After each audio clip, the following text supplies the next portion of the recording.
want this, please. It's Whoa. so pretty. Hi. Hello. Yo, what's up? Hey, Brent. Yep. Hola. Alright. What's up? We are live. Cool. Woohoo. Hello. Hey, chat. Hola. Hey, barren wasteland of a chat. How you guys doing over there? It's all good. Oh, man. How's everybody's Halloween? I mean, mine was boring. I got one of those Halloween themed pizzas that they do this time of year, and watched Paranorman, as well as some horror games played by other people, because I don't have the money and I'm too much of a coward. What horror games did you watch? There's this new one apparently called Finding Frankie, which is basically mixing the mascot horror stuff with like parkour. Interesting. So you do like parkour maps while trying to avoid the monster trying to eat your head. Huh. I always recommend the horror game Visage. I've mentioned this to like several people at several different points. You want to talk about a scary game. Now, that is a scary... Has anybody heard of this game? I've heard of Visage, Okay. yeah. Mm-hmm. Alright, yeah. I'll One of my have to look it favorites. up. Yeah. Have to look it When up. it comes to horror games, I think my favorite is Soma. Ooh, Soma's really good. Especially if you've got that, was it Thalassophobia, I think? Deep Undersea. Yeah, I'm not sure if that's the right phobia, but I get which one you're talking about. Yeah. I don't know if I could play it then, because Endless Ocean like had me feeling some kind of way, and it's not even a horror game. Oh yeah, no, I would not recommend that then. It really leans into that kind of you are underwater and cut off from the world kind of feeling. Go walk outside in a dive suit in the dark. I'd actually get scared by a game though. Be nice. Well, it's very existential. Oh yeah. What was the name of that game where it was like everything was like flesh? And like, it was like Thorn? Geiger type of... Yeah, that's Thorn. Yeah. They very Geiger-esque Yes. horror game. Not the first horror game he's done too, but they're definitely on theme. That's a weird one, yeah. I didn't watch an entire playthrough of that, but just like you could tell somebody it was like a one-dimensional concept. Like, you know what? What if we just turned all of this into the most gruesome? You know how game? Geigers work can be kind of creepy. Let's make a game just on that concept. Mm-hmm. Well, I'm glad everybody's Halloween was good. Yeah, I did the whole candy thing with the kid. That was fun. There was a guy. We're walking down the road, and everybody's out doing their trick or treating, and there was this guy with like a bird on his shoulder, and it made me think of Salty Feathers. And but I thought it was fake. Like he had like a pirate costume. When I got closer, the bird was actually like a real parrot. And so I call over Carter. I'm like, hey, come look at this guy as a bird. And so unfortunately, I mean, when I saw it, I was like, there's no cage, there's no tether. Like this parrot could just fly off at any moment and decide not to come back. But then I noticed his wings were clipped, and I was like, oh man. And I don't know I don't know the story behind the bird or why its wings were clipped and whatnot. So I'm not gonna go ahead and judge. But anyway, the dude was also a magician. He did some card games. You know what? Let me shout this guy out. He gave me his Instagram. Let me see. Can I get to this real quick? Because this dude was cool. This is technically your show, so yeah, go ahead. Yeah, where is this guy? Damn it. See that the bird would scare me. See magic. See magic happen. C.magic_happen. Check this guy out. He's pretty good. He's pretty good. And the bird was also just an interesting like thing, and it was a really nice parrot. Pretty nice. Cool. Hey Brent. Yes. Were you just out as a parent, or were you also in a costume? Me and Carter went as red pandas, so we both had red panda costumes. I had a giant one, he had a small one, and so yeah. Very nice. Let's see here. Yeah, I asked him. I was like, "What do you want to be for Halloween?" And he had like the hardest time deciding. And he was like, "I want to be a red panda." And I was like, "Why?" And he was like, "Well, you wore a red panda last year." And I was like, "Okay, deal." So let's do it. Nice. I bought some. Oh, okay. Oh, sorry, I'm reading the chat here. But anyway, all right. Glad everybody's doing good. How was the vacation, Marine? Alex, was it good? It was so nice to be up in the mountains and hear nothing but the crickets. No kids, no dogs, no cats. Mhm. Yeah, it was Heck nice. yeah. It was Awesome. nice until it's not even like, especially the weekend it was, before Halloween, the power went out, and we're like, oh, we're in a cabin in the woods with the power going out. This is how the horror movie starts. Got it. Yeah, and I surprised her with some of her friends coming up on Saturday. So Cool. Yeah, it was fun. Sounds like Definitely a good go back. time. It was fantastic. Plus, Awesome. got to drive the Jeep on some off-road, so I'm happy. Hey. Snorkeling? No. Doesn't your Jeep have the snorkel on it? No. Oh, okay. No. No, but I mean, if the water's low enough, I'll go through it. Got a good clearance in that thing. Yeah. All right. Well, all right. Down to business. Back in Drakkenheim. Now, it's been a week gap, so we could do a recap and see whose memory is the best here. But I will just say in short, you guys, dealt with the ship, and we're on the walk back to you guys' hideout, and we're going to split. Torrin was going to go with Martha and Martin, I believe, to the Hendricks farm. And the rest of you guys are going to go ahead and see what's happening back at quote-unquote home, or at least the home you guys have for now. But I just want to say, give me some patience, because I've been going through and prepping for this session, but there's so many different things that could be done that y'all may do something. I have to go ahead and do a little digging back in time. That is the way of things. Yeah, so give me a little patience. I'm like, or you go like, blah, blah. I was like, oh shit, he said that? I forgot about that. Let me go, oh yeah, that's right. So, so if I have to look up something, just go ahead and bear with me here. And here comes unknown to the host, special guest invited by the people by everyone else. Yes. And feel free to remind me of something if you think I forgot said thing, but I have a list of the things that you guys wanted to do. Some of this stuff here, I'm going to say that you guys can just go ahead and get it done. Some of the other stuff, we'll go ahead and RP it and see what comes from that. I don't expect any conflict, any initiative rolls this evening, but we'll go ahead and see. Do you know your party? I was about to say. You guys I'm have going been drinking. That's what I know. Are we going to a bar Yeah. at any point? Yeah.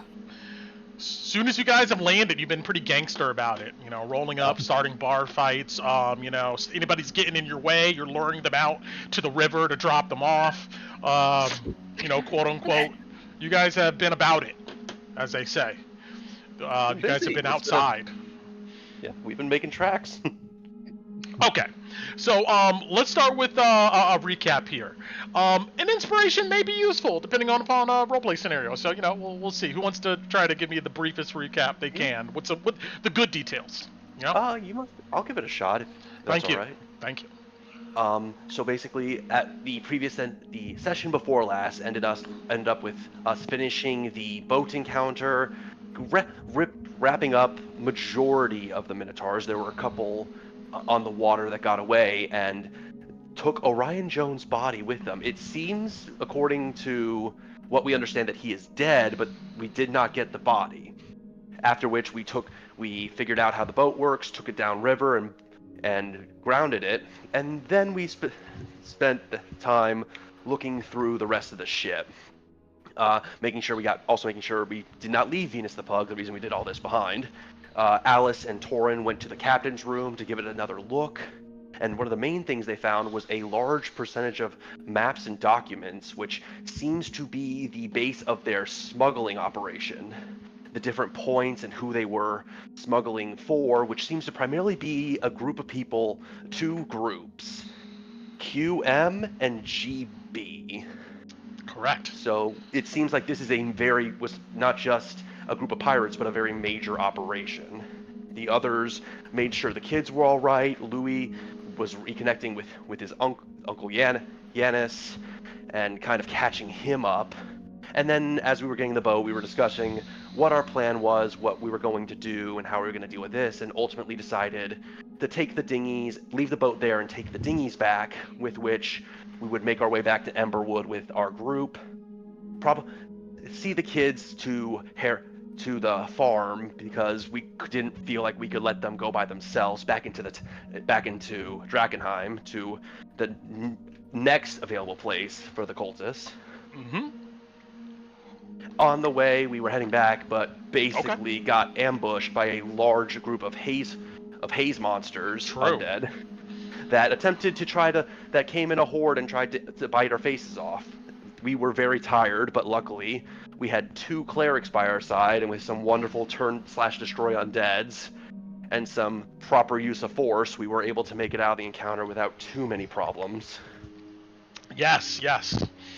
This led to us getting back to Emberwood, where we basically made it back home. Torin volunteered to take the 2 kids back, because even if it was a distance away, this is still, Emberwood is not the safest place, and he felt good, and he felt better if he at least saw them to their final destination. Tinu made Torin promise that he would check in on their brother, on her and her and Kalina's brother, and see if he's been fully turned into the cold or not, and what his temperament is. He said he'd give it a shot. After which, and Louis made sure that Yanis would start getting adjusted and kind of getting the flower to work to see how messed up everyone is, because a lot of people are heavily infected. We believe are heavily infected by the haze. Yeah, we're gonna see how you guys deal with that. Excellent. That was actually pretty damn good. All right, take some inspiration. Thank you so much, Torin. AKA I might need what I'm about. You also you apparently insinuated that my character might not survive the session, so thank you for the inspiration. I might need it. Well, yeah. Let's see what you do. Let's see what you do. I have faith in your RP abilities here. But all right. Oh boy. So we're gonna be the first part of this is gonna be dealing with the aftermath of the boat, and then the next part is pretty much gonna be dealing with our downtime. We'll see how far we get into downtime activities and some instances I want to point out in there, considering what you guys are doing. And so, I expect this session, probably next session, we'll be doing a lot more RPing than fighting, per se, while you guys figure out what comes next. We spent the last, 3 sessions fighting, so I'm fine with a little break. Excellent. All right. So, let's see. What map do I want to drop in on? I think, we'll go ahead and drop in on the world map here. All right.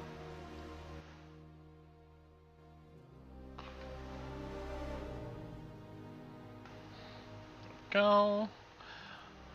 Just this map here for the streamer.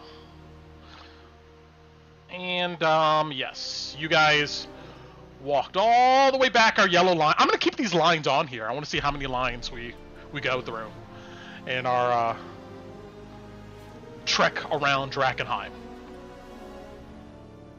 All right, turn this down.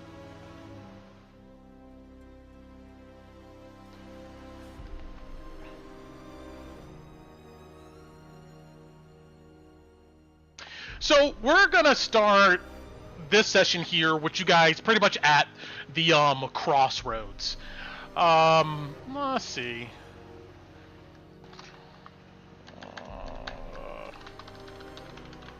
Let me throw this up.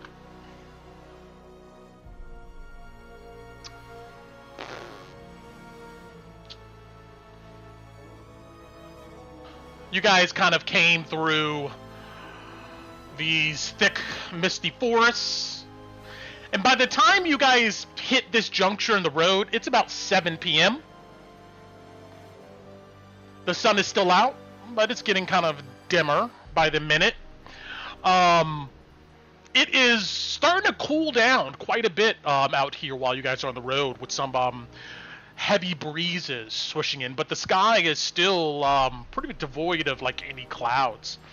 On the agenda, right, is returning to headquarters, looting, figuring out the loot, getting to Emberwood to assess, I guess, these contamination levels, meeting up with the Hooded Lanterns, and but we're starting off here with Torin escorting Martha and Martin to Hendrick's farm. And do I got a farm? Here we go. What do I want to put? Here we go.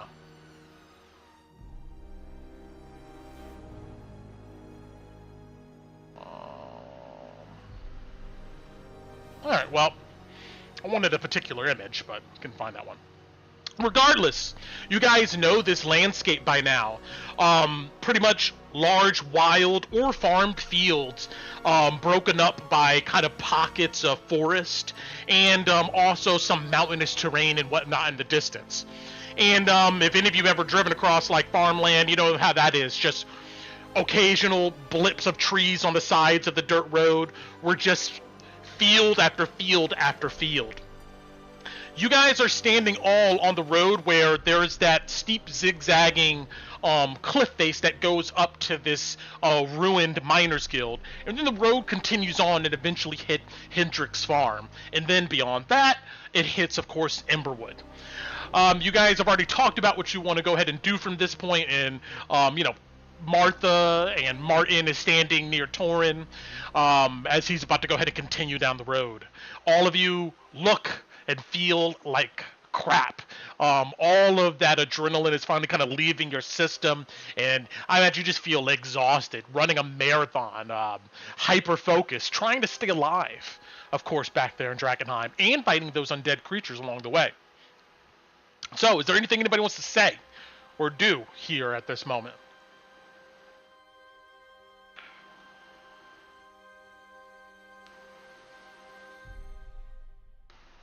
Well, Telebati will check. Marlon was like, "Well, how long do you think you'll stay at the farm before you head back into the city?"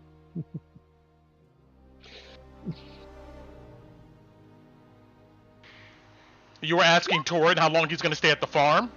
No, I was asking Martha and Martin. Oh.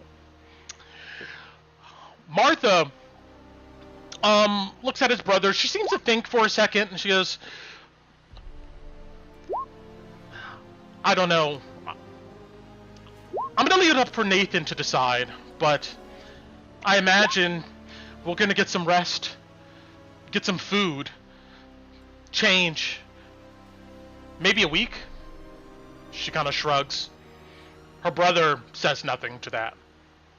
You look at them, they're like skin and bones. Like, you know, like they haven't been fed or treated too well at all. Them making it back here is almost a miracle. Well, I'm sure they'll have plenty for you at the farm, and maybe we'll see you around. Thank you, all of you, for saving us. I can't believe I'm back, you know? And she gives all of you kind of a nod and, you know, a welcoming smile. And like I said, if somehow we connect again, maybe at the farm or at the gates, maybe we can help each other in some way. I'm sure we can. Welcome home, Tinu says from behind Bati. Anything else? I give Torin guidance and vigilant blessing, and then I elbow my sister. Give him resistance, just in case. Wait, give him the what? Resistance. Do you have it? If you don't have resistance, you give him guidance, and I'll give him resistance. I don't have resistance. Okay, give him guidance. I give him resistance instead. That wasn't on my syllabus Guidance. back at church college, you know. No, it just wasn't prepared today. Okay, I'll do thank you, guidance. Kala. Thank both of you.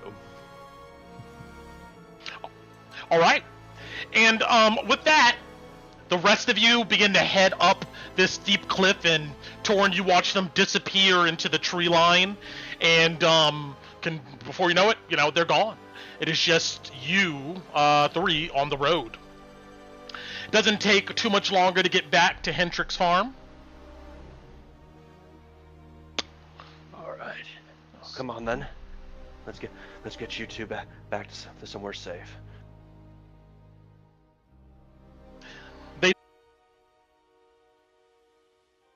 So across the rolling farmland, that leads to Emberwood Village, you of course see the shadows of Hendrick's farm come into view. The weed choke fields kind of, I guess, billow in the breeze. A lot of these weeds look dead. A few patches look like they're alive, but have like maybe a blackish tint. Across the spoiled farmland, you see our mangy tents, various makes and sizes. There's that bonfire at the heart of Hendrick's farm, and you can kind of see it from here as you're like approaching. It does look like some of the followers have begun to till the land and grow crops of their own. And as you pass these plots of potatoes and cabbages, you can tell the leaves look dark, a little bit off, but they don't seem to mind. Is there anything else you're going to say to Martha and Martin before you get there?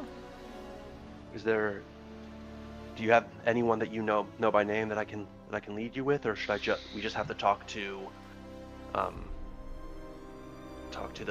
sorry, hold on, let me get the name back out, because talk to Nathaniel. Well, I mean, people kind of come and go.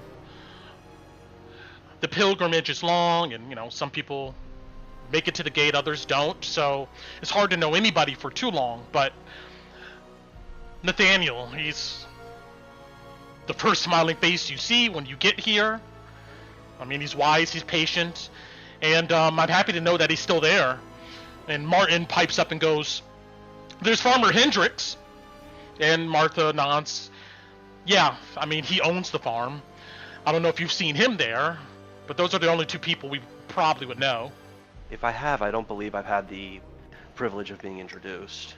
Most of the people I've talked to is Nathaniel and a couple people that some of my compatriots know. Well, Nathaniel it is. Yeah. You see they begin to quicken their step. I will quicken with them and not stay in pace. As you get closer to the farmhouses and the barn, you see, of course, there's just more of these followers of the falling fire out here. Roll me an insight.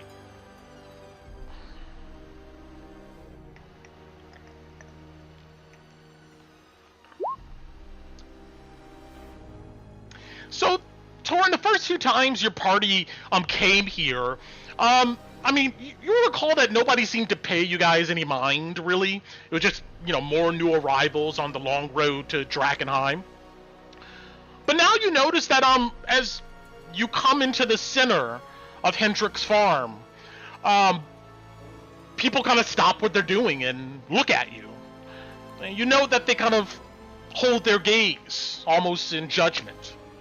But then they go back to doing whatever they were doing, talking with each other, fixing up campsites, tilling the soil. You're not sure if they're looking at you as maybe a person or you maybe represent something else to them. Let me switch over to our map. Go ahead. I'll take note of that, but I will hold my tongue. Okay. For the moment. All right.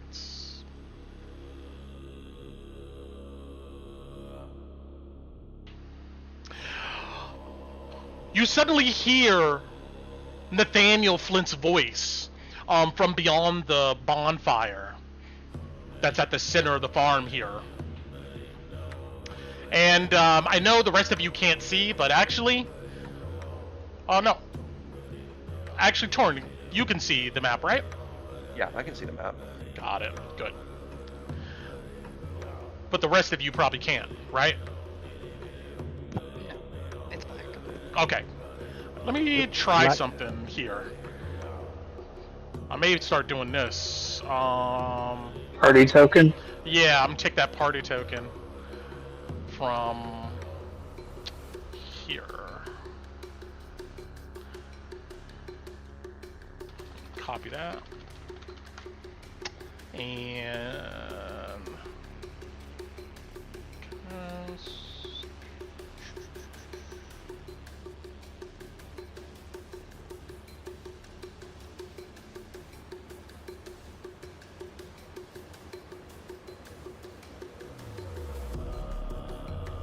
come on now.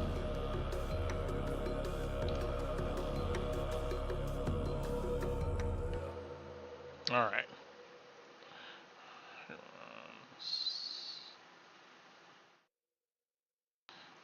Jesus. Sorry, roll 20 looks like it froze on me.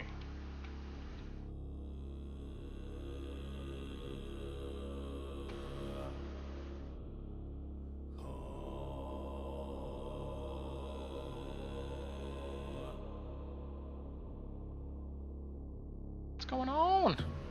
Do you need to reload it? That's what I'm about to do. Okay.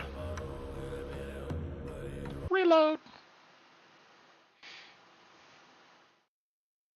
It wouldn't let me click any map. I was like, no. You're done.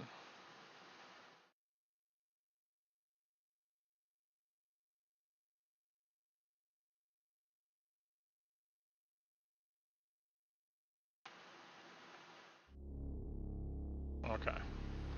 So here.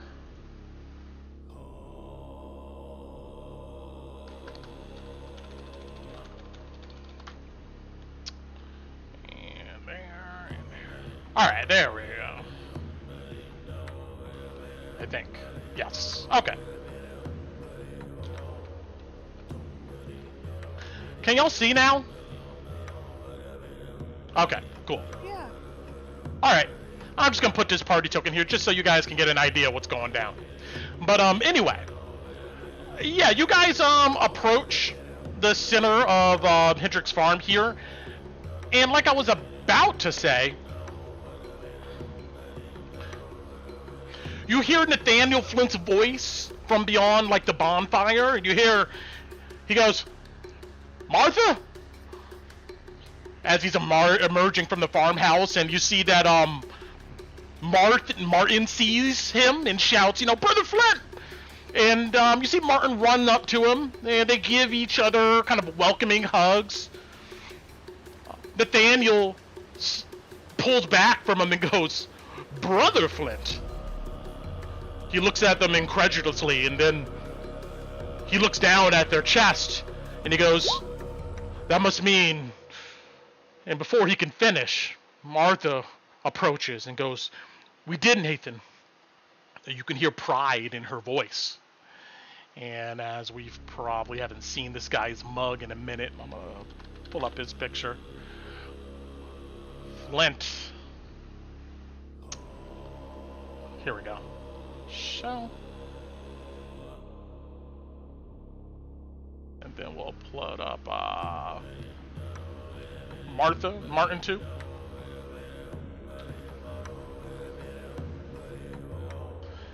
So, you know, he comes up, they're talking with each other right there. Nathaniel looks at both of them with seriousness and goes, "Your ma and your pa?" And you see that Martha kind of goes rigid and her smile fades. She holds Nathan's gaze, but you can see that there's like water in her eyes, Torin. Nathaniel gives a sad nod, and he goes, "I see. Well, we both know that they would be at peace and proud, knowing that you've been chosen." You see Nathaniel look at you, Torin. And roll me an insight check.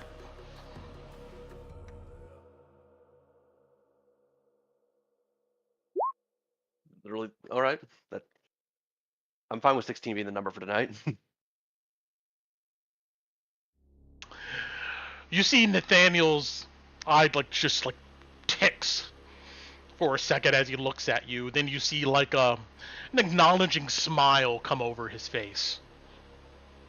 He goes, well, it's very revealing that you're here. We found them taken as prisoners to a group of minotaurs that were pirating throughout Drakkenheim. Figured it'd be right to get them back to safety. Where's your friends? They went back to our little hideaway. Most of them were very hurt in the fight and needed to spend more time recuperating their wounds. I was well enough to escort these two back here. With all the things going out in the woods at night, didn't feel right to just have them walk back by themselves. He nods. You see an empathetic look on his face. He goes, well, make sure you tell them thank you.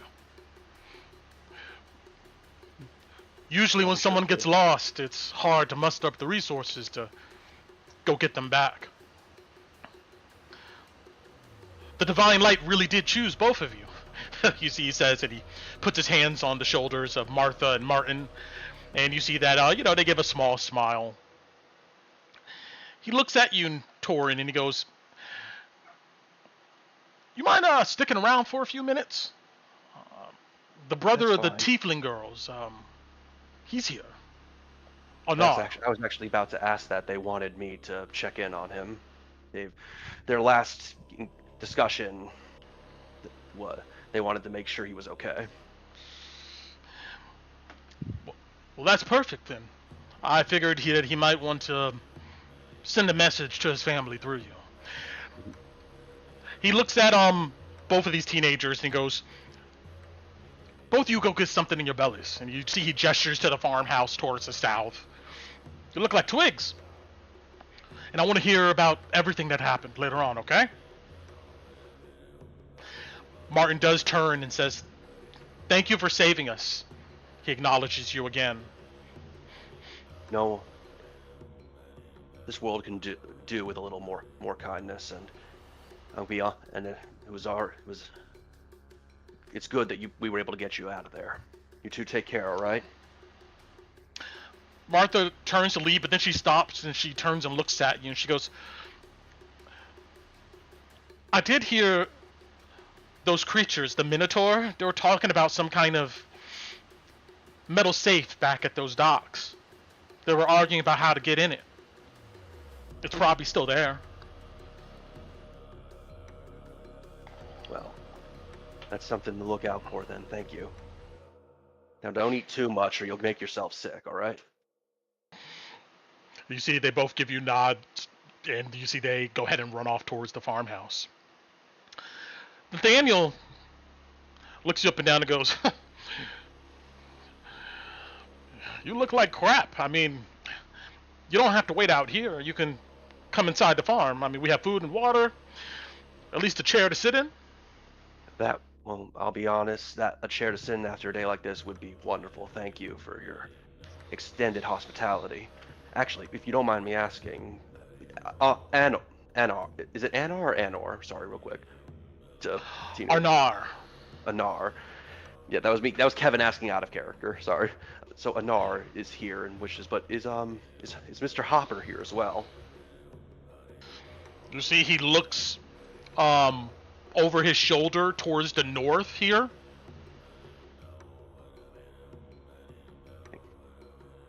And let me just move these kids out the way. And you see, up the road past the large farmhouse, you see George Hopper's there.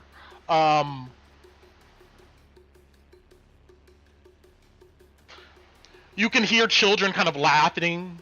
It looks like there's a bunch of kids around him, and you see, I mean, he's a muscle-bound guy. He's like in a tunic. You see, he has a kid. He's like takes over his shoulder and tosses the kid into this large bale of hay, and the kids run out. You see that? Yeah, he's like throwing these kids in a bale of hay, messing around with them.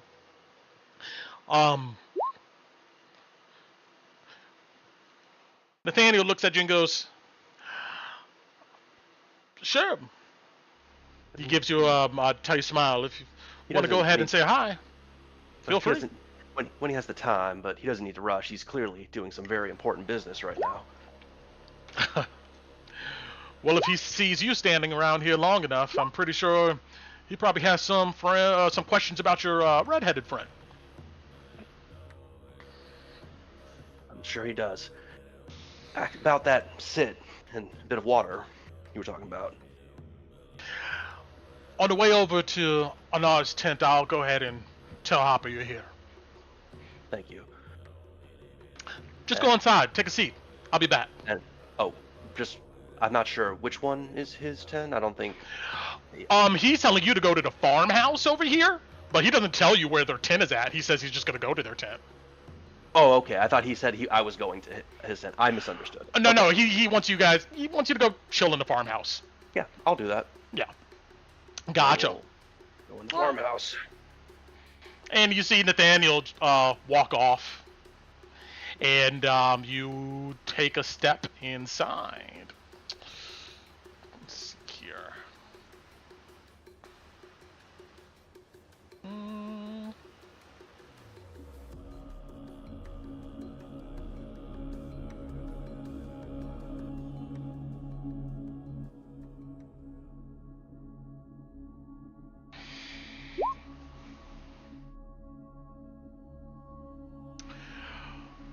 When you come inside the farmhouse, you see, dim sunlight comes through old, paned windows with kind of raggedy curtains. This place looks homey and old. Lots of clutters around, and nearly all the furnishings besides the fireplace is wood.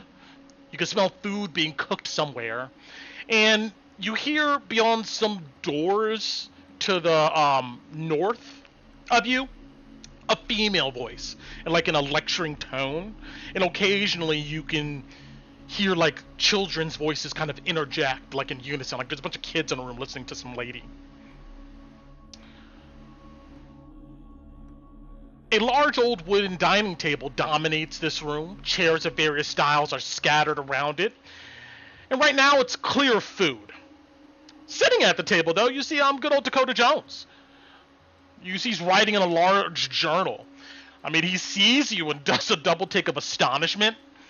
And, he goes, huh. One of you are still alive. Despite, well, I'll say this city has certainly tried otherwise, but we still kicking. We? Well, I'm not the only one that's made it, if that's what you were implying. Oh, so your other friends. Mm-hmm. Gotcha.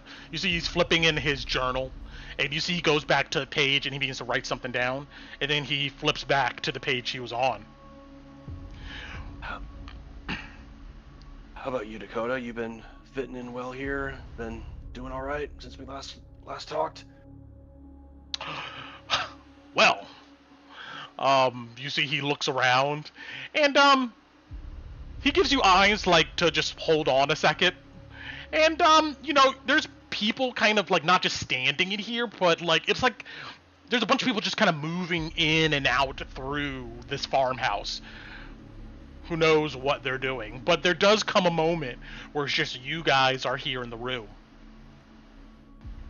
And he gestures for you to shut the door. I'll do so. He goes, man, past few days have been very revealing, to say the least, you know. You see he gestures on the table in front of him. You see beside his journal is a stack of small pamphlets of various ages and quality. They all look to have the Testament written on their cover. He goes, it's a bunch of manuscripts from Matthias floating around this place. I mean, I thought I heard the official version, but all of this gives me pause. I mean, they're all different, but there's some stuff that kind of lines up, you know? Tailored to the person different, or...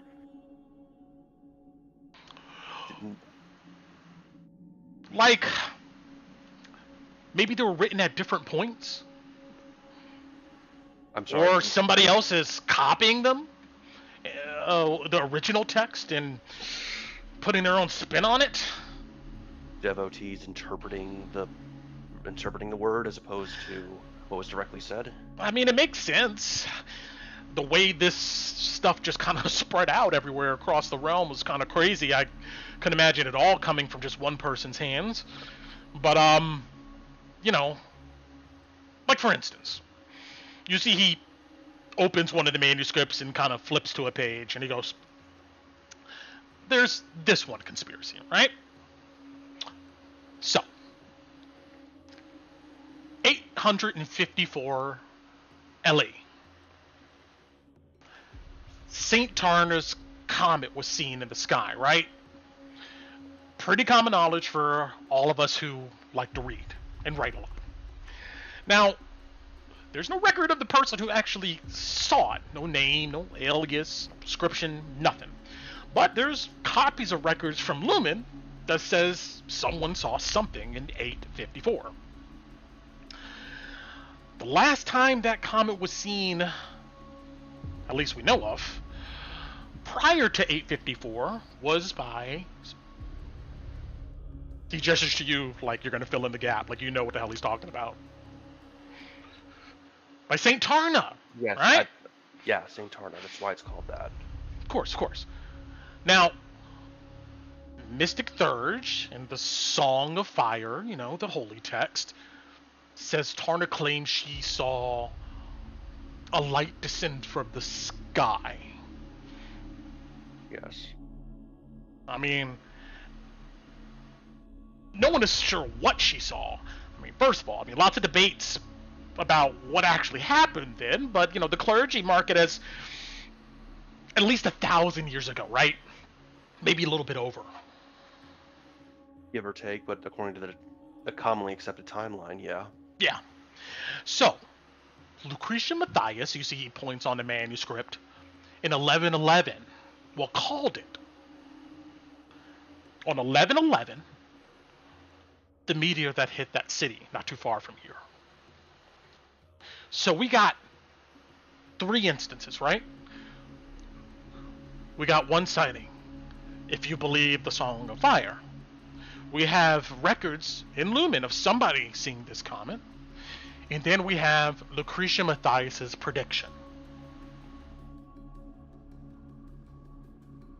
Now, Nathaniel, if you talk to him about this, claims Lucretia has evidence that the sighting at 854 suppressed.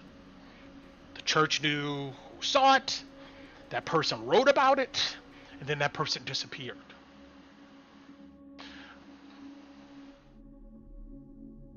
Now, what does that say to you? It says that someone somewhere knows more than they're letting on. Yeah. If, The question is, why keep it from everybody? Why just have a footnote, a record of somebody seeing something? I can think of a couple reasons. Nathan says it's part of the reason why she ran here, to avoid the same fate of that other person who disappeared. Even more spooky, Lucretia claims there was at least one more sighting of this comet before 854 that no one knows about, except those in the highest positions of the church, in the inner flame. Do you have any idea of how long the claim goes back then?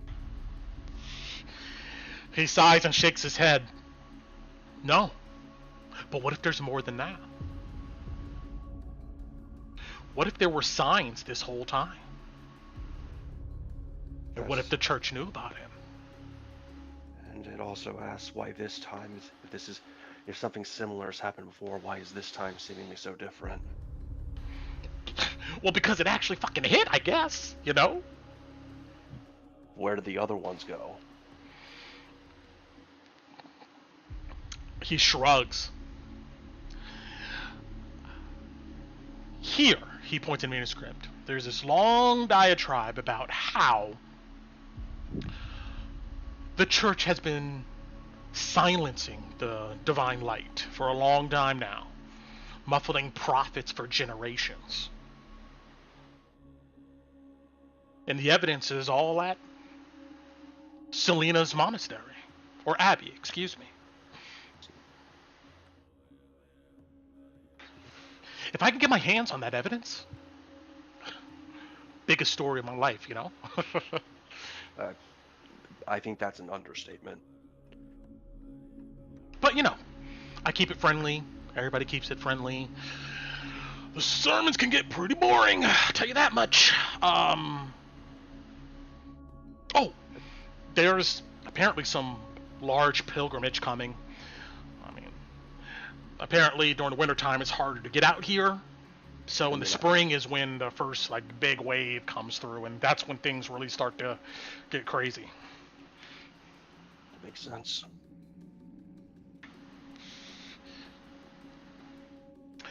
There was talk about organizing some group once they get here to drive out the defilers of Drakkenheim.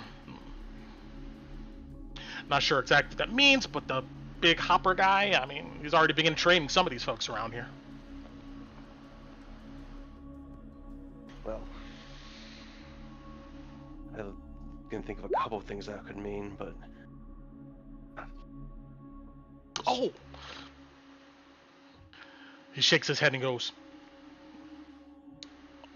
about a day ago, a bunch of them came back with wagons filled with dead bodies.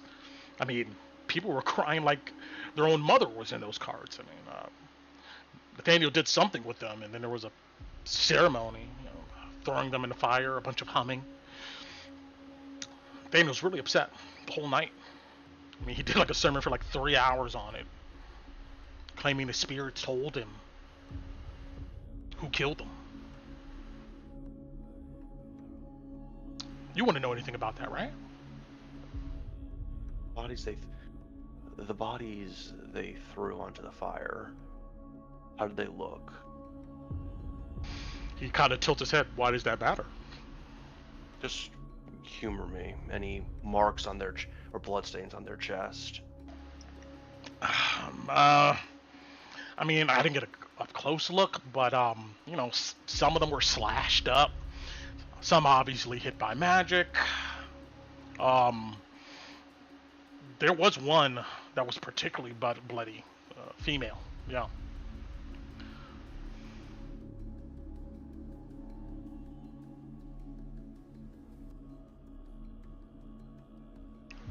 Yeah. Listen, Dakota. This is Yeah? very important. He leans forward. You're a good guy, and you happen, and I enjoy your company. If at any point while you're here they ask if you know us, you don't. We're just a curiosity, okay? Of course, man. Look, I'm a follower, not a champion. And he gives a bow.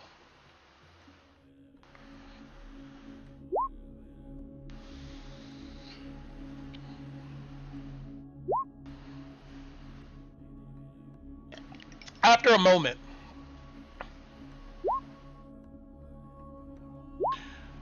you see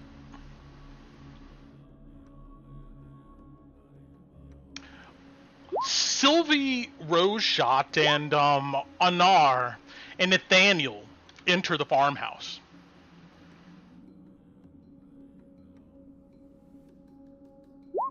I'll go ahead and move them up here.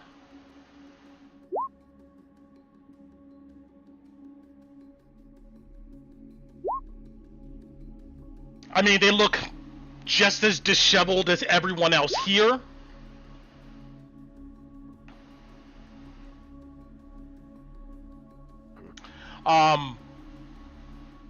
They both give you kind of cold looks.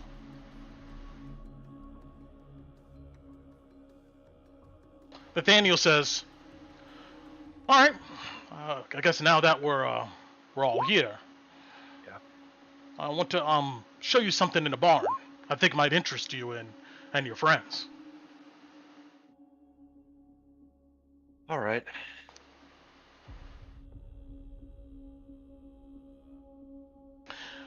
You see, they all exit out of the farm, Nathaniel leading, and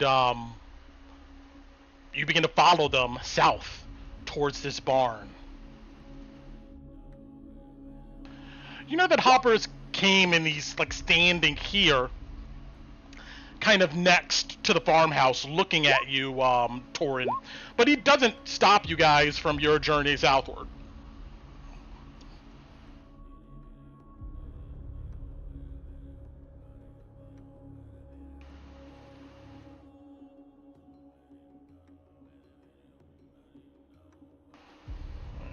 Let's put everybody up in here.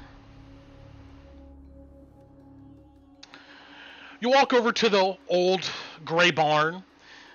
You get closer, you can smell the horses and hear some activity inside. And let me put up Rosie.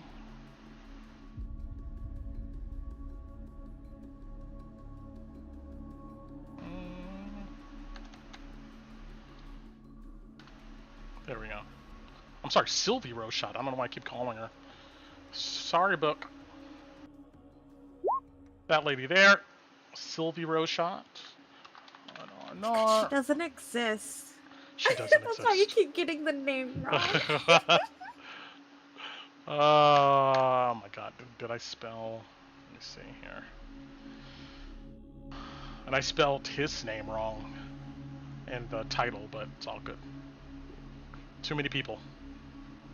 NPC 1.2. Alright. And Flint. Here we go. Alright.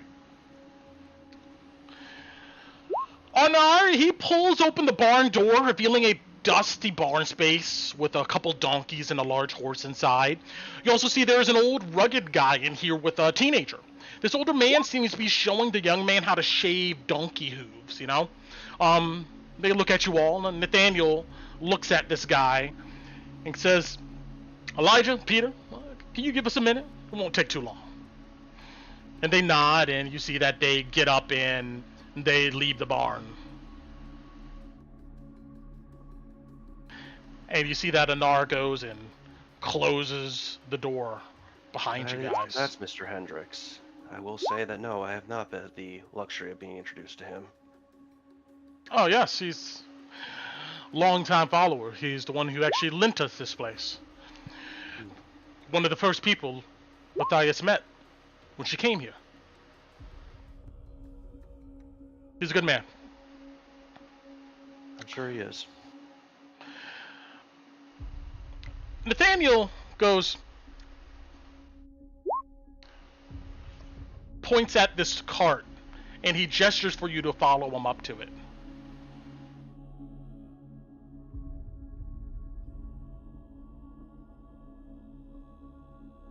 Anar and Sylvie follow behind you.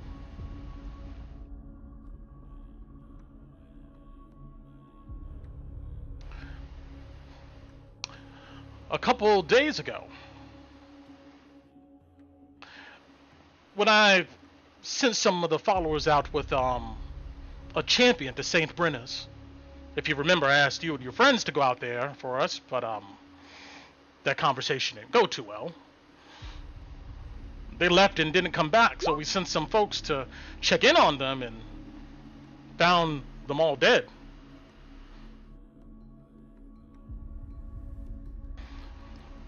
You're looking in the cart, you can kind of smell the rotting flesh. You see 2 bodies are wrapped up in burlap in this cart. Nathaniel unties the rope that holds the burlap over their heads, and he pulls it back, revealing their kind of pale, sickly, dead faces. You recognize these men? Nathaniel asks you. Brent, do I recognize him? Probably not. I mean, like, I would say that they look very similar to everybody else here, but also probably the guys that ended up getting in conflict with at St. Brenna when you were leaving. I would say that I don't particularly recognize them, no. You see he nods. But that's Well- not what you're asking, is it? No, it's not. You want to tell me what happened?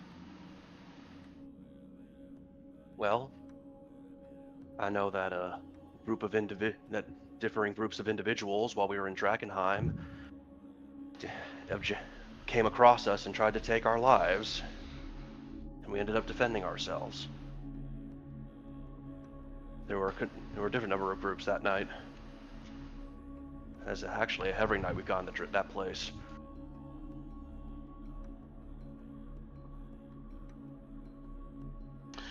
You're saying that these men here and others attacked you for no reason? I'm sure they felt they had a reason. Everyone has a reason for why they do things, whether it's belief in something, a belief in the self, greed, lust, anger, desire. Everyone has a reason. He looks at the bodies and he goes, one on the left here is Gregory. He was a painter from the Crystal Coast. He was really good at it. Gave up an apprenticeship to follow the path. And the other one is Henry. He came with his elderly mother. I mean, she had been suffering from contamination for quite a while. He would do his best to take care of her. She hasn't left her tent since seeing her son dead. I'm sorry to hear that. I know what that's like. Rosie over here helped me speak with their spirits.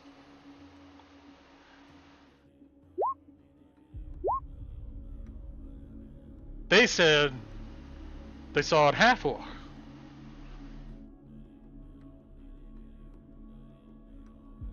Attack them to cursing the divine light. I remember that. Was quite that you? differently. I remember that quite differently. I remember coming out and attempting to speak with them, asking not to do this, and I remember them charging at me with knives, surrounding me, trying to tear off my limbs, tear out my guts in the name of their divine light. And I decided that what I need to do in my life was not worthy sacrificing for their beliefs. You see, he furrows his eyebrows and he goes, so you're saying that you didn't curse the divine light? I'm saying I wish that what happened didn't have to happen, but I'm not going to let myself be killed.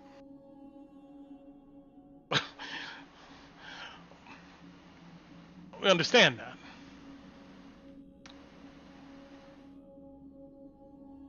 Anar from behind you goes, you and my sister killed these people. He says it almost as a question or almost as a statement. And if you look at him, you see he doesn't look too happy.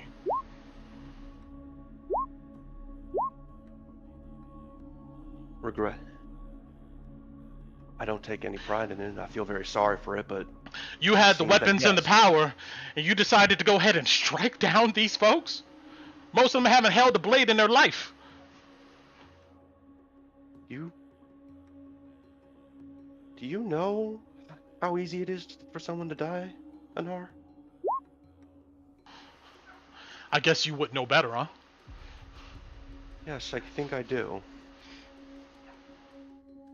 You see Rosie puts an arm on his shoulder.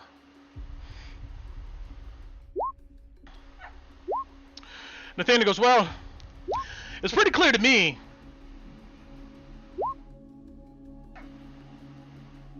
you and your friends, I guess, have chosen this world over the next one to come, and if you want to try to save a sinking ship, I mean, that's your business. Just don't stand in our way. I assume you gave that scepter to Camp Dawn? Yes. You see, he thumbs his nose. He thinks to himself and he then goes, maybe this is a lesson from the true divine light that time runs short for us all. The misguided encircles us as we speak, and we better act sooner rather than later. At least that's what I told the others.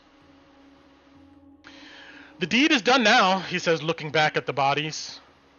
And I've been thinking on how to handle this. I find it interesting you came here on your own volition.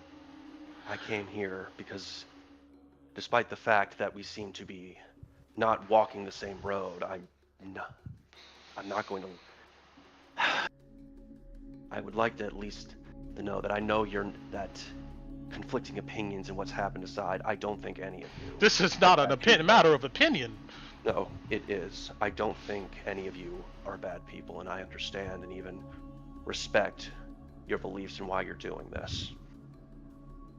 I'd like to consider that in a world like this, I try to do my best with what I have, and I saw 2 children chained in a small room by a group of brutes, and I sought to bring them home. Your opinions on the matter, though I'm sorry that it does not equate to that.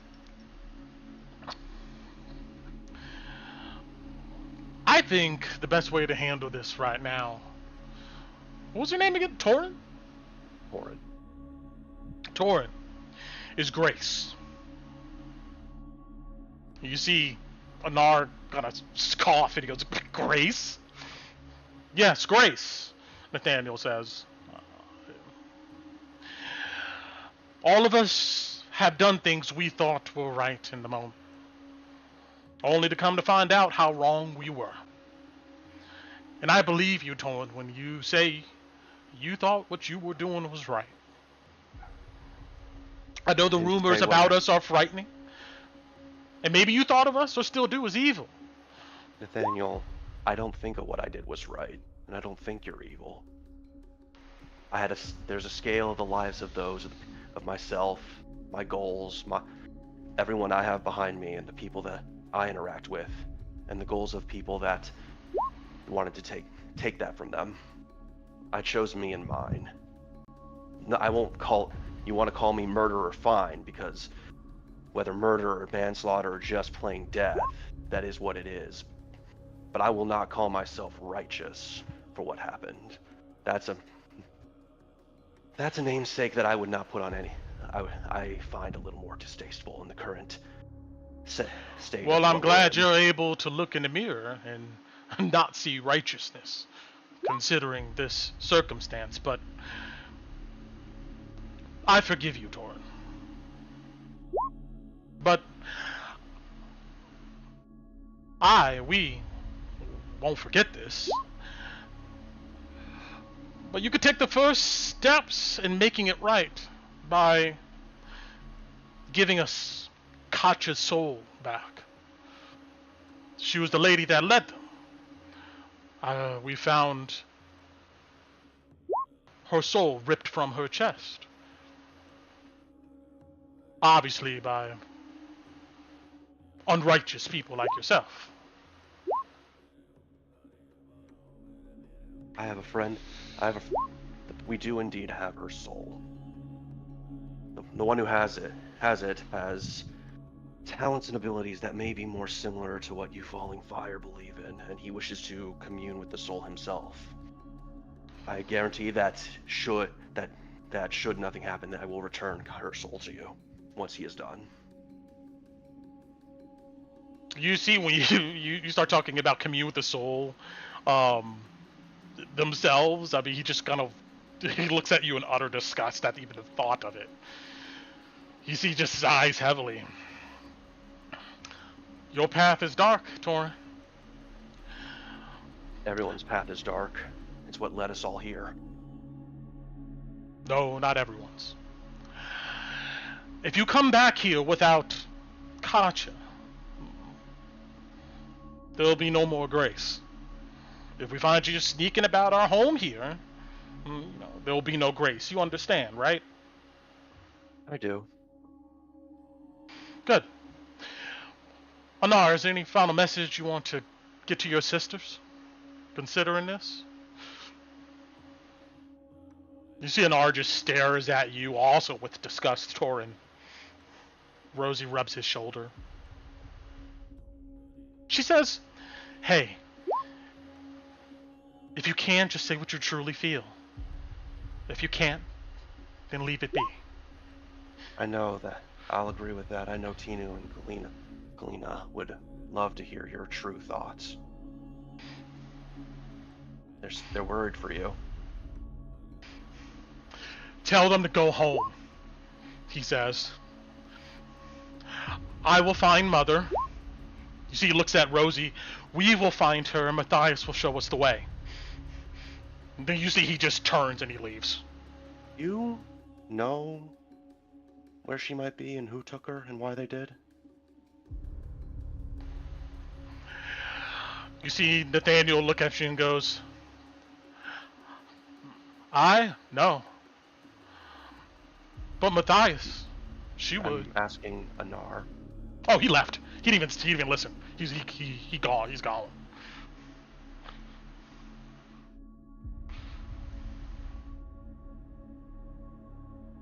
See, Rosie just looks at you, Torin, then follows him.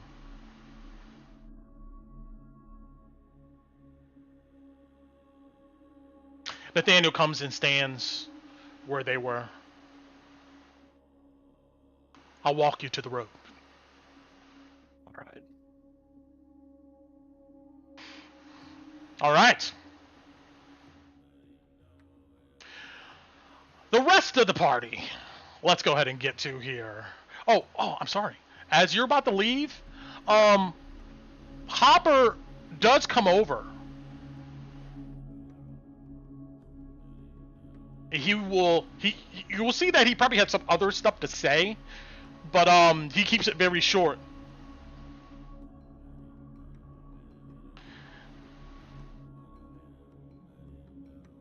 This is bigger than us. You let Alice know that. I know, and she knows too. I'm gonna hold my hand out.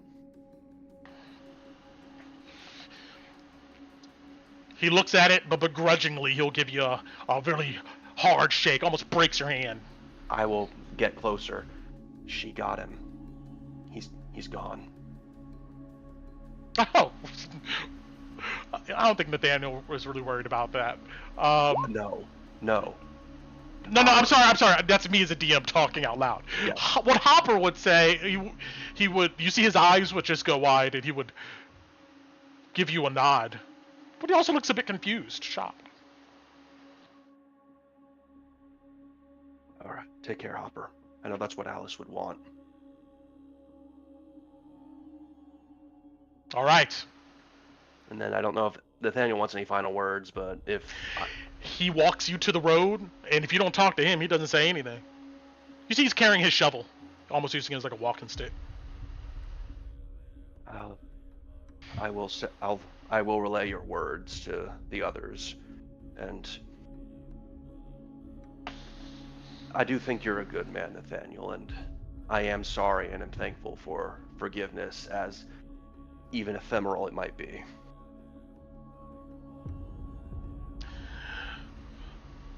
I have much hope for you too, Torn. You see he pats your shoulder. There's a lot here I can't give up on yet. But I will sincerely pray that we don't find ourselves in opposing paths again. I sincerely do.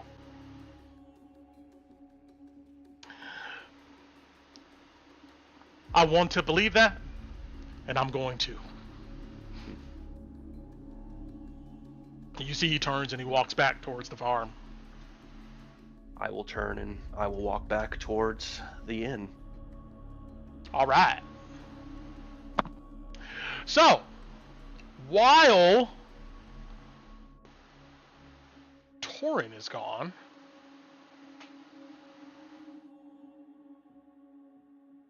the rest of you come up to Emberwood. I'm sorry, up to you guys' hideout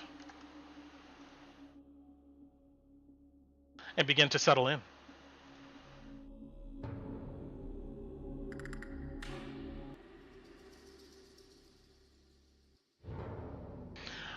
And everybody is down.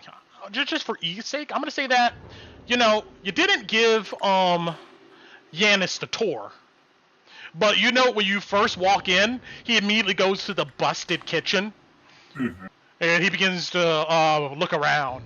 He goes, there's a good pot under here.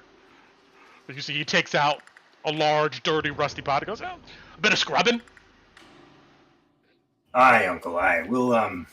We'll get you set up. Say, we gotta go into town and speak to some healers and such. How, and Loyal leaned into Yanis. How fucked up are you from the delirium, Uncle? Feeling anything? Any symptoms yourself? I've always felt a little bit of woozy, but gold bounds, we don't get sick easily. I mean, I feel a bit weak, hungry. My head is always spinning. I'm a bit sweaty. I mean, one time I did have a tentacle grow out of my chest. I cut it off and grew right back. All right. We need to bring him with us. There's a lass in town, Hannah. She'll help, Uncle. Oh, all right. You see, he drops down his crate of items, and he goes. You see, he just begins looking around the kitchen. Well, just let me know when it's time to go. Aye. How long do you all want to stay, or is anyone needing to go to the church now? Loy looks around the rest of the group.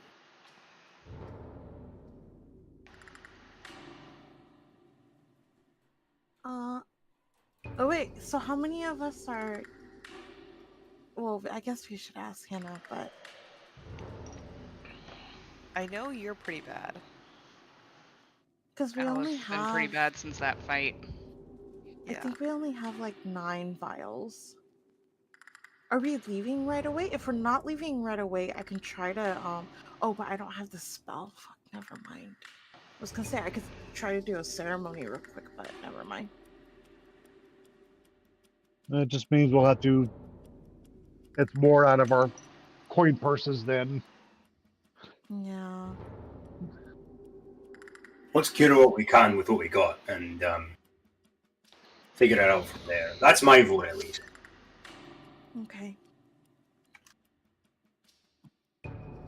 I don't think we're past the point where we can sell goods right now, right, Brent? No, you know that at sundown is generally when they pack up. It's about 7:20, 7:30 right now.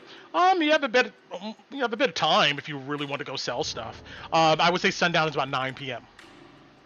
Do you all want to take care, get the coin we can from what we gathered, and then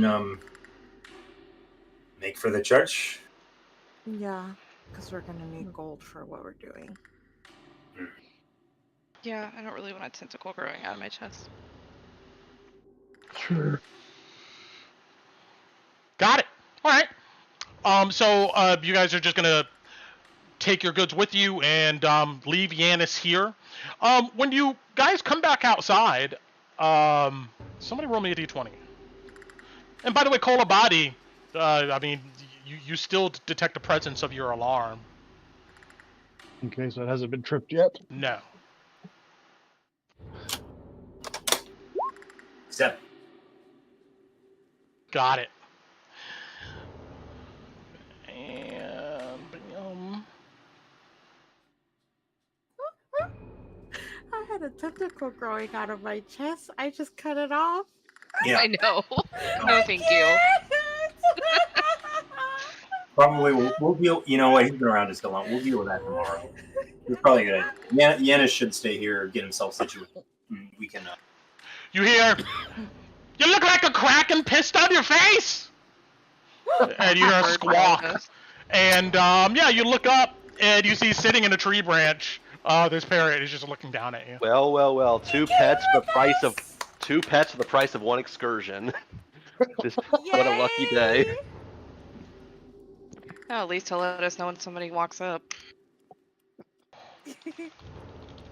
Well, let Yanis know he's got a friend outside. Yanis, try not to kill the parrot, I guess. Tina would get mad. Well, you have a cat. You know, I still don't get that. I thought you were a cat person. I'm an all animals person. My sister is too.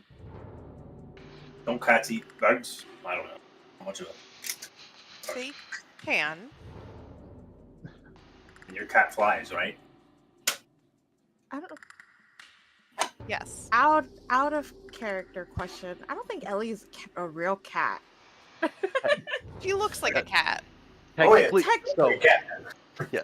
It technically is not a cat, but if it looks like a cat and acts like a cat, then It's Is a cat, the real- but she's is there- technically does not it really a matter? cat. Yeah. Technically a manifestation of some, divine force of some sort, but still a cat, Yeah. deep down inside. Look, she's a cat in all the ways that matter. Yes. From temperament to behaviors and all that. All right. So you guys, I guess hit the road, and you roll into Emberwood here. Let's see.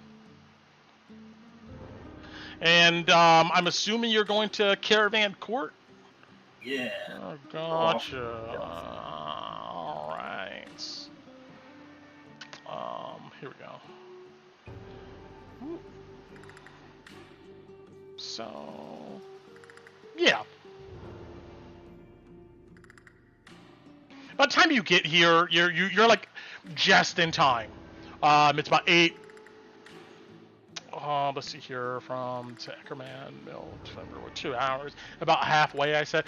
Yeah, it's about 8:30-ish, and let me go to that map. Blink. I haven't seen this good one in a while. All right, shout out to the person who made this map, because I sure didn't. This is a good one.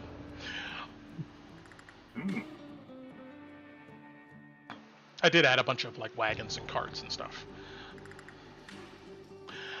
Anyway.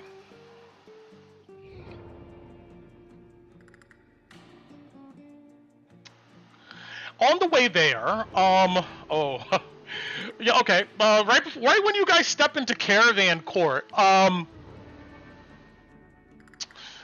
need Alice, Kalina. Actually, everybody roll me a d6. I don't like that.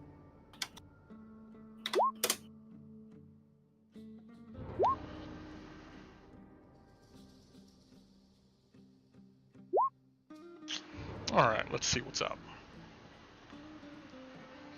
Oh, I would say that was a d8. Got it.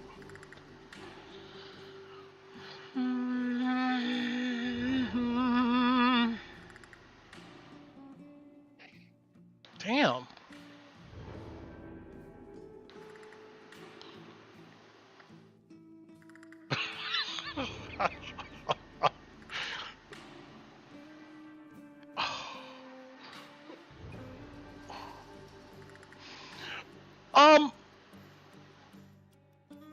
Both of you guys, well, Alice, Kalina, roll me d20. Alice and Kalina. No, Yes. not you. Yes. I really don't want to. Do it. The dice call. Oh my god. You don't Alright. have to, Brent. It's fine. You could just let us get to our downtime days. I'm just saying. Wow. I mean, this is not technically bad. Oh, that's nice.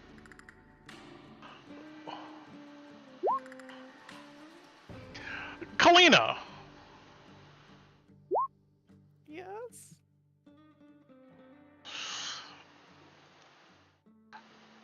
Actually, I would say everybody else kind of notices this. As you guys are walking across Emberwood, or to Emberwood, you begin to see, like, Tinu especially, like, kind of looks like she's transparent sometimes.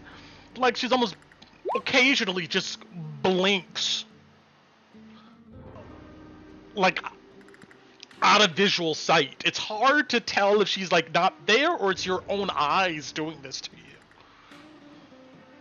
Wait, I what? took out a rope and I tied it around her and I tied it around me. What are you doing? Yeah. You're blinking! There's something going on. Oh wait, I saw it happen more than once, right, Brett? Oh yeah, occasionally there's just like this flicker. And when that happens, Kalina, you feel like the entire surface of your skin gets like a staticky feel. Almost like your whole, like, you know, you rub across something that has a lot of static and there's that fuzzy feeling on your fingertips. But imagine your entire body. It's like for a split second you feel this. Yeah, Does I that definitely mean- tie a No. rope around you. I don't know, but I'm tying you to me. I don't know if it's gonna help, but it'll make me feel better. I'm gonna send something to your channel here, Kalina. No. Yeah, we're not long resting before we fix that.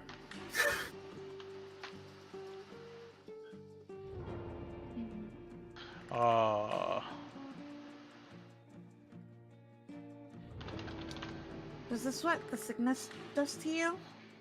And yes, I just sent something to your channel there, and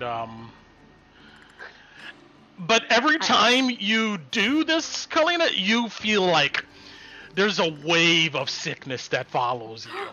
Oh no. Yeah. You feel nauseous and like almost on the verge of like vomiting every time that happens. You think Okay. it could be maybe associated with being sick. That would make sense. Okay. Alice, your back just itches. Itches. Honey. Constantly. Dog fur. And if you like try to feel your back and you poke the spot, it hurts. It's almost like you're poking something sensitive. And it feels like something's moving on your back. What? No. No. But anyway, She's gonna do the whole, if I pretend it's not there, it doesn't exist. got it. You like go really rigid in your movement, and you're like, it's not real. It's not happening. It's not. It's just the dog fur. It's just the dog fur. It's just the dog fur. I'm allergic to dogs. Apparently. Denial. It's not just a river in Egypt. So Caravan Core is starting to thin out. You see some villagers with long metal rakes combing all types of debris on the ground from just the trash that generates from the traffic throughout the day. Occasionally they pick something valuable out of it and like pocket it. You imagine somebody's probably paying them a few coin to do this job. Some traders are already beginning to close up shop, but the most popular ones you know are still open and running. Various groups of adventurers are in the area with hand wagons, dollies, bags of holdings, stuffed backpacks. They all look filthy, beat up, and exhausted, just like you. Granted, like on a meta level, I mean, we're all kind of having fun, like, you know, playing this game. But in the actual game, this is probably like, you know, very traumatic, very PTSD-inducing. Doing this stuff over, and you got to be a little crazy to be out here in the first place. But none of these people look like they're having the time of their lives. Yeah. They all have faces like they just nearly escaped death. You know. Yeah, a bit of a PSA. Adventuring seems fun, but with the danger involved, this is more similar to a mining or an oil rig job. This is not safe. This isn't always fun. Yeah, you imagine if you ever leave this place, what lasting scars will leave on you. But anyway, the Chapel of St. Ardina's to the north, it looms over the court. You can see its stained glass windows with lights coming out of them. There's engravings of angels on the stonework looking over the area. where are you guys going here, and what are you guys selling? So we don't got to do a play-by-play of this, but if you do go to one place here, I do need to tell you what's available there. So if you're just gonna say, hey, just to remind you, Marlowe's Provisions, that's where you get food. The Gainsbury Expedition Supply Company, that's for weapons, armors, adventuring gear. Obviously, the Crows and Sons Smithy, not too far away, you can sell weapons and armor there. Fairweather Trades, these are all named on this map, that's for dumping off delirium. And of course, there's the Red Lion Hotel for selling art, objects, and unique stuff. So, and then there's Aldor, the Immense, when it comes to magical wares. So we can say that we have the totals of the amounts these items are worth in the treasure channel here in Discord. We can just list down what you guys are selling. You guys can talk about it. I mean, how you want to do it, where you want to go. Probably because people are experiencing horrifying symptoms of delirium disease, potentially. We might want to get this selling done as quickly as possible to get people I to agree. church. So Yeah. some of us should go to the Red Lion Hotel because we got art option. The others probably should go to Fairweather Trades and Exports to offload the delirium, and some people might want to go to Are the people that are going to Fairyweather, are they going to try to ask how much that ore would be? be a good Maybe shout. just one. It's Yeah. worth asking. Probably. They'd be the people that buy it. It's either them or we gotta wait till the dwarves, and that's not gonna help us right now. Plus, we've got chips we gotta sell, anyways. And then game fair, because we got adventuring that we want to offload. All right. Does anybody want to specifically go to a specific place? If not, I'm going to say you guys split up and do such. The If only it- thing that Alice would want to do is, aside from selling, is see if Aldor has any more bags of holding to possibly get one herself. But I can also Got wait it. for another day to do that over downtime days. You guys have a bit of time here, so I need somebody. I mean, you guys are going to have to. We could do it off game, but somebody's going to have to tell me what they're exactly selling, what they're keeping out of this list of items, and give me a tally of the gold made. The items are worth as they're put here, and if it's not listed here, it's probably in the PHB. Obviously, stuff is sold at half of the price. I mean, you get half of the value back. If you guys dump the delirium chips over at our eye-patched, grizzly-looking friend at Fairweather Trades and Exports, he'll weigh it up. He goes ahead and writes down in his ledger and gives you like a script for the payment of it, and he gives you the gold for that easily. Now, you guys brought some of this ore with you? Mm-hmm. In the chest, I think it's about 25 or 30 pounds, right, Torin? Well, we should just assume that we've got it, because I don't know. I'll deal with it later. Okay. I'm gonna assume that you guys have 30 pounds of the ore then, if nobody protests. I'm looking at where that is. Sorry, I was looking at my notes. I didn't see. Okay. That I know is we fine. filled the chest with it, so it's whatever the chest holds. Okay. I'm gonna go ahead and assume 30. So you come over with this stuff and pop open the chest, and you see this guy chewing on a unlit cigar. Look at it, and then he looks at you and he goes, "What the fuck is this? Are you dwarves now?" As the dwarf. He kind of goes. He gives a look like, "Well, you got me there," and he tells you that so this stuff is double the weight of from now on out here. We know this. It's double the weight of the normal delirium crystal, but it's only worth a tenth of the price. Oh, thank God! Thank God! Hold on, let's go. Well, do you got the price So, on that, Brent? Yes. Yeah, let's see here. If you go to delirium extraction under items purchased, I will add everybody there. There's a screenshot with the price of it, and I'm going to say that the ore comes in the same sizes as the chips per se, so as the regular crystals, and I'm gonna say that you guys have Ooh. Okay. About 1,500 GP. Is that right? For 30 pounds. I'm gonna say that you guys have a bunch of fragments in here. Did I tell you what type you had? But No, you didn't. All you said was ore. Ore. Yeah, we Okay, said gotcha. ore. Yeah. So hold on. Let me just do this. We are determining what the I got you. the translation now. I think we Okay.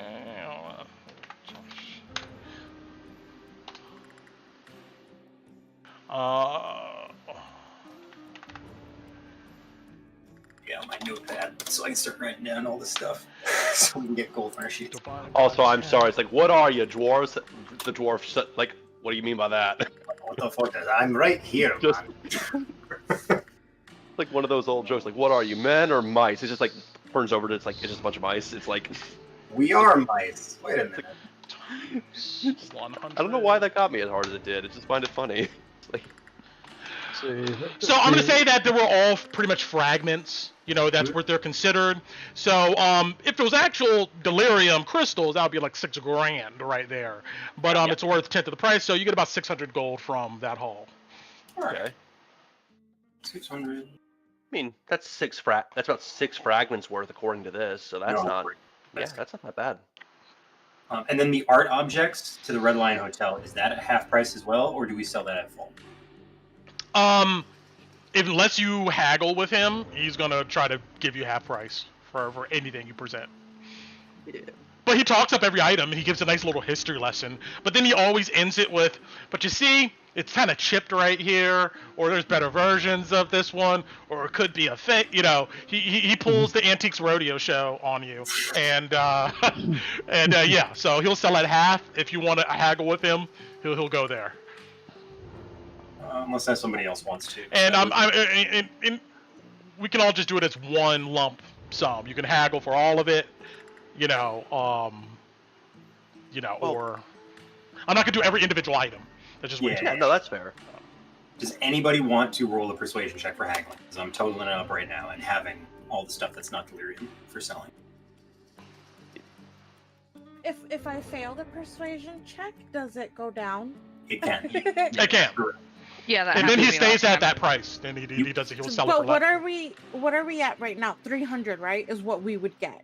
Well, we're half of the whatever the Value, lump sum of yes. the luxury Mhm. goods is. Right now we've got 830. I got to do all the counts for everything. So if Yeah, if you're not good at persuasion, I would not do it. How about we? I have proficiency and it's a +3. Well, hold on. Let's figure out what the lump sum is before we decide the half or haggling values. Let's figure out what how much are we Okay. actually getting before we start to adjust the number, because Well, I think that's kind of important. 5. We're not keeping the spell component pouch, I'm assuming, because we already all have our. No. Oh, I I thought have- we were haggling for the delirium. Not That would be the part of it. stuff. No. Okay. No, if you go up there try to haggle with the ore, he's like not He doing it. doesn't. No. Okay. This is the all the The- luxury goods. The we art found, items, all yeah, the art. unique named items and stuff. Yeah, we do have. Well, thing is, we also have a little section that doesn't have any gold values listed. Let Yeah, me see. that's the art objects. I think they're 25 GP each, Brent. But you can correct Yeah, 'cause we Yeah, don't- if it's not listed, then yeah, we're just going by the book.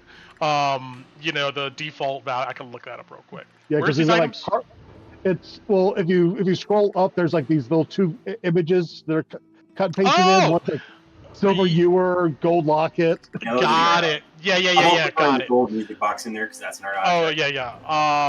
I thought I didn't put those in the list of items here, did I? Okay. Yeah. Let me go back to that real quick. Oh man, I love OneNote. It's good stuff. This was the best. Oh, does somebody Shopping episodes are the best, aren't they? Yes. Does somebody have the antitoxin? Kalina, do you have that?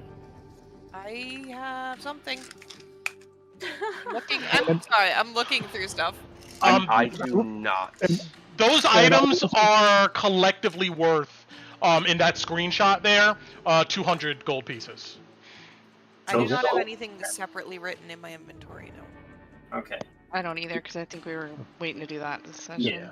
And we I want- do recommend we keep the carpenter's tools for repairing the Oh, that is the one. Yeah, the carpenters. We got So- carpenters tools. 200 for all that for the hard objects. Mhm. 2 hourglasses is 225. The well-made books makes it 250. Golden music box makes that 500.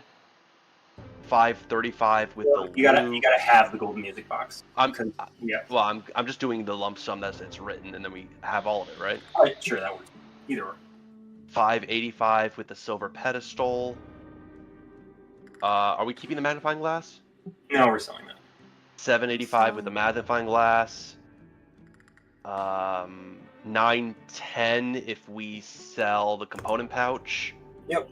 9. Does anyone need the scale mail? No, we can sell it. 960 with the scale mail. The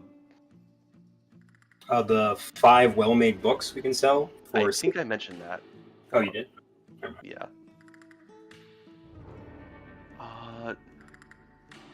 You got the loot. I'm not sure. I can't remember anymore. I'm losing my train of thought. Yeah, you did have the loot. Okay, so what was the number I said?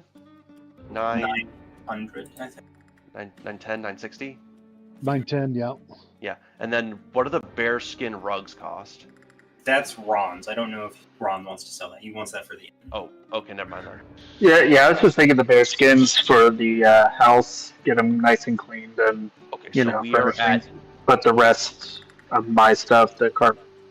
Yeah, don't add the maps because Alice would hold on to those. Yeah, everything just in that found on the boat part, like Brent Road. So we have currently 9 of the stuff we want to. I believe we want to sell. We have 910 gold pieces. So half of that would be 455 gold. Oh, man, 400. guys. Did, No, 455. You're right. You're right. did you add in the 10-foot chains? No, because that's 5 copper pieces. So I. No, those are gold pieces. Oh, Yes, that's 50 gold, half to 25. oh, the 10-foot chains. No, I did not. So that takes it to 960, which would turn that into 480 gold halved. 480. Okay, 480. Okay, so And then 480 would be what we. Oh, did we sell the delirium chips? Yeah. Yeah. we did- The delirium chips are separate. the deliriums we're keeping separate at the moment. and we get 230. So if I do haggle with them, I know I'm haggling. I can guidance myself, right? Sure.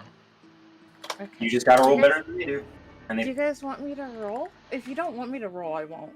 I don't know. I want money, but I don't know, man. It's up to y'all.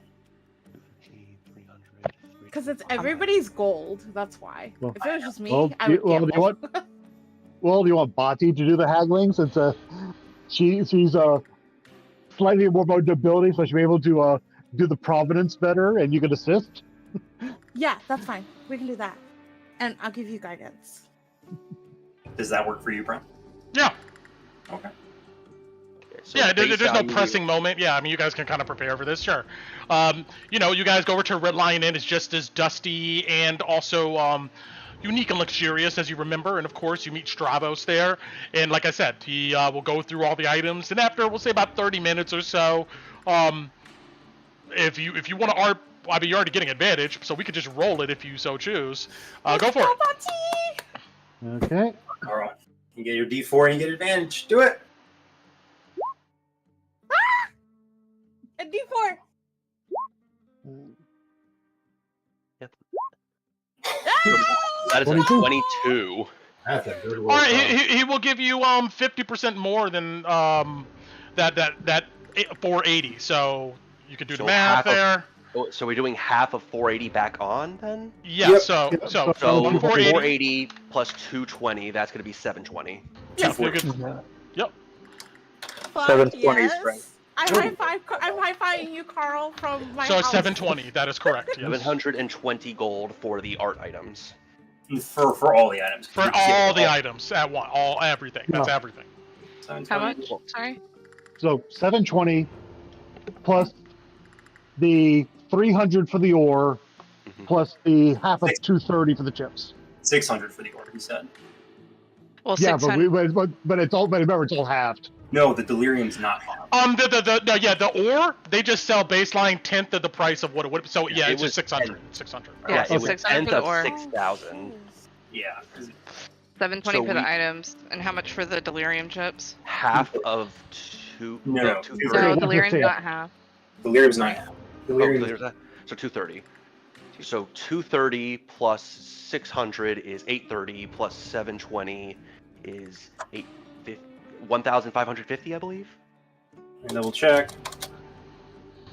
Get rid of that extra 230 that I didn't mean to write in. You One- owe me 50 50 gold, 1550. No, just kidding. Yep. 550, and we're gonna throw in the coins that we got from Which Brent. is 1,240, which makes that 2,790, I believe. Mhm. Plus, Oh wait, no, I owe Louis 20 gold. it's okay. You can pay him back later if you want. I'm gonna need you to No, heal. I'll give it to you. I'll give you your 20 gold. I'll take Oh. it. I'm taking it off my sheet. So That is everybody yours. write down, and look, correct me if I'm wrong on this, Kev. 393 gold, and then there's a little bit of gold that's rounded off at that. But I'm rounded down, so. Yeah, Put I the got route. Put anything got- extra into the party pot. yeah, I got Because it's what you need. 398.57. That's what I got. Yeah. 398. Okay, let's go with that then. 390. The 398, everybody. So yeah, you guys, sell this stuff off. Step outside of the Red Lion Hotel. You do note that the wagons for House Jones and stuff is still there. Although Actually- nobody's outside or anything. Actually, real quick, do we want to distribute the money now or see how much fixing treatments cost? Let's do it now, and then everybody can split from their own pocket that way. Because it will have more than enough money per curing, because they only cost 200. All right. Oh, sorry. The 398, everybody. Add it to your sheet. Yep. Yep. Ooh, 3. Got it. Okay. And So, then, yeah. we're good. That's it. As you guys are like off the side of the road, like divvying this up, I mean, yeah, it's a solid haul for a day's work there. And in a normal sense of the word, that would make like a peasant enormously rich. They would sell all their belongings and buy a boat and just travel the coast. But you guys have work to do with that money. Some adventures pass you guys. You notice that there a couple jealous side eyes as you guys are. I will say real quick that leaves 4 gold that no one claimed. If someone Put it in wants the to- pot. Yeah, just put Put that it in in the party pot. You! I got 4 gold for you. Okay. For the party bot.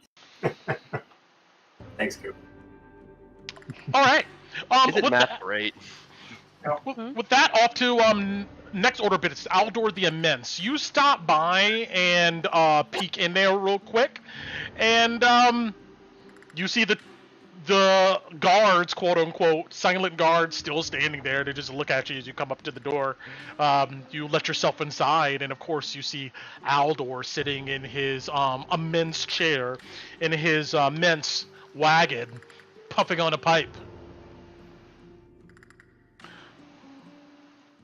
Oh, okay. I imagine that you're back with a bit more coin this time, Alice. She'll just nod, rolling her shoulders, trying to itch her back without itching her back. Excellent. Well, I do have some unique stuff added to my collection. And, he gestures at some of the shelves around. I already did all the math work for this stuff, so...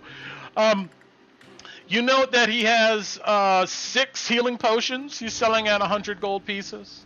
He has 4 greater healing potions. He's selling at 300 gold pieces. He has a bunch of spell scrolls lying around. They're labeled neatly. The labels would translate to spell level here. He has about 10 first level spell scrolls, and he has 2 second, and he has 3 third level spell scrolls.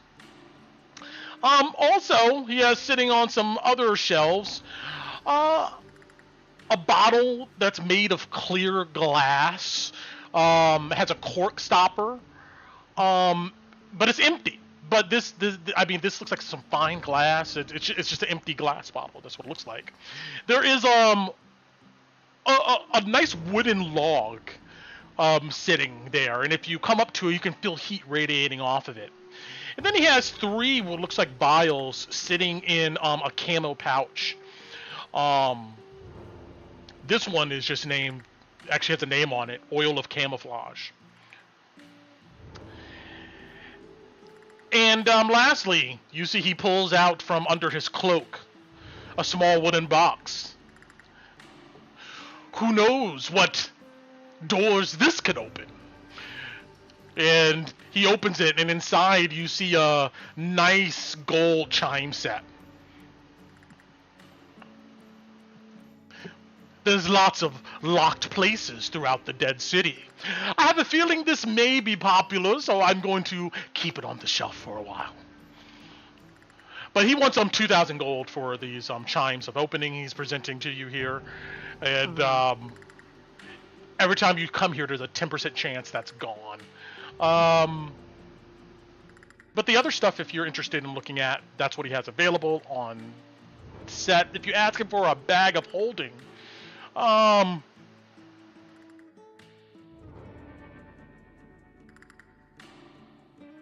he does not have any at the moment. Cool. Then, I mean, none of that really would interest her otherwise. So she would just thank him and tell him that hopefully something catches her eye next time she comes in.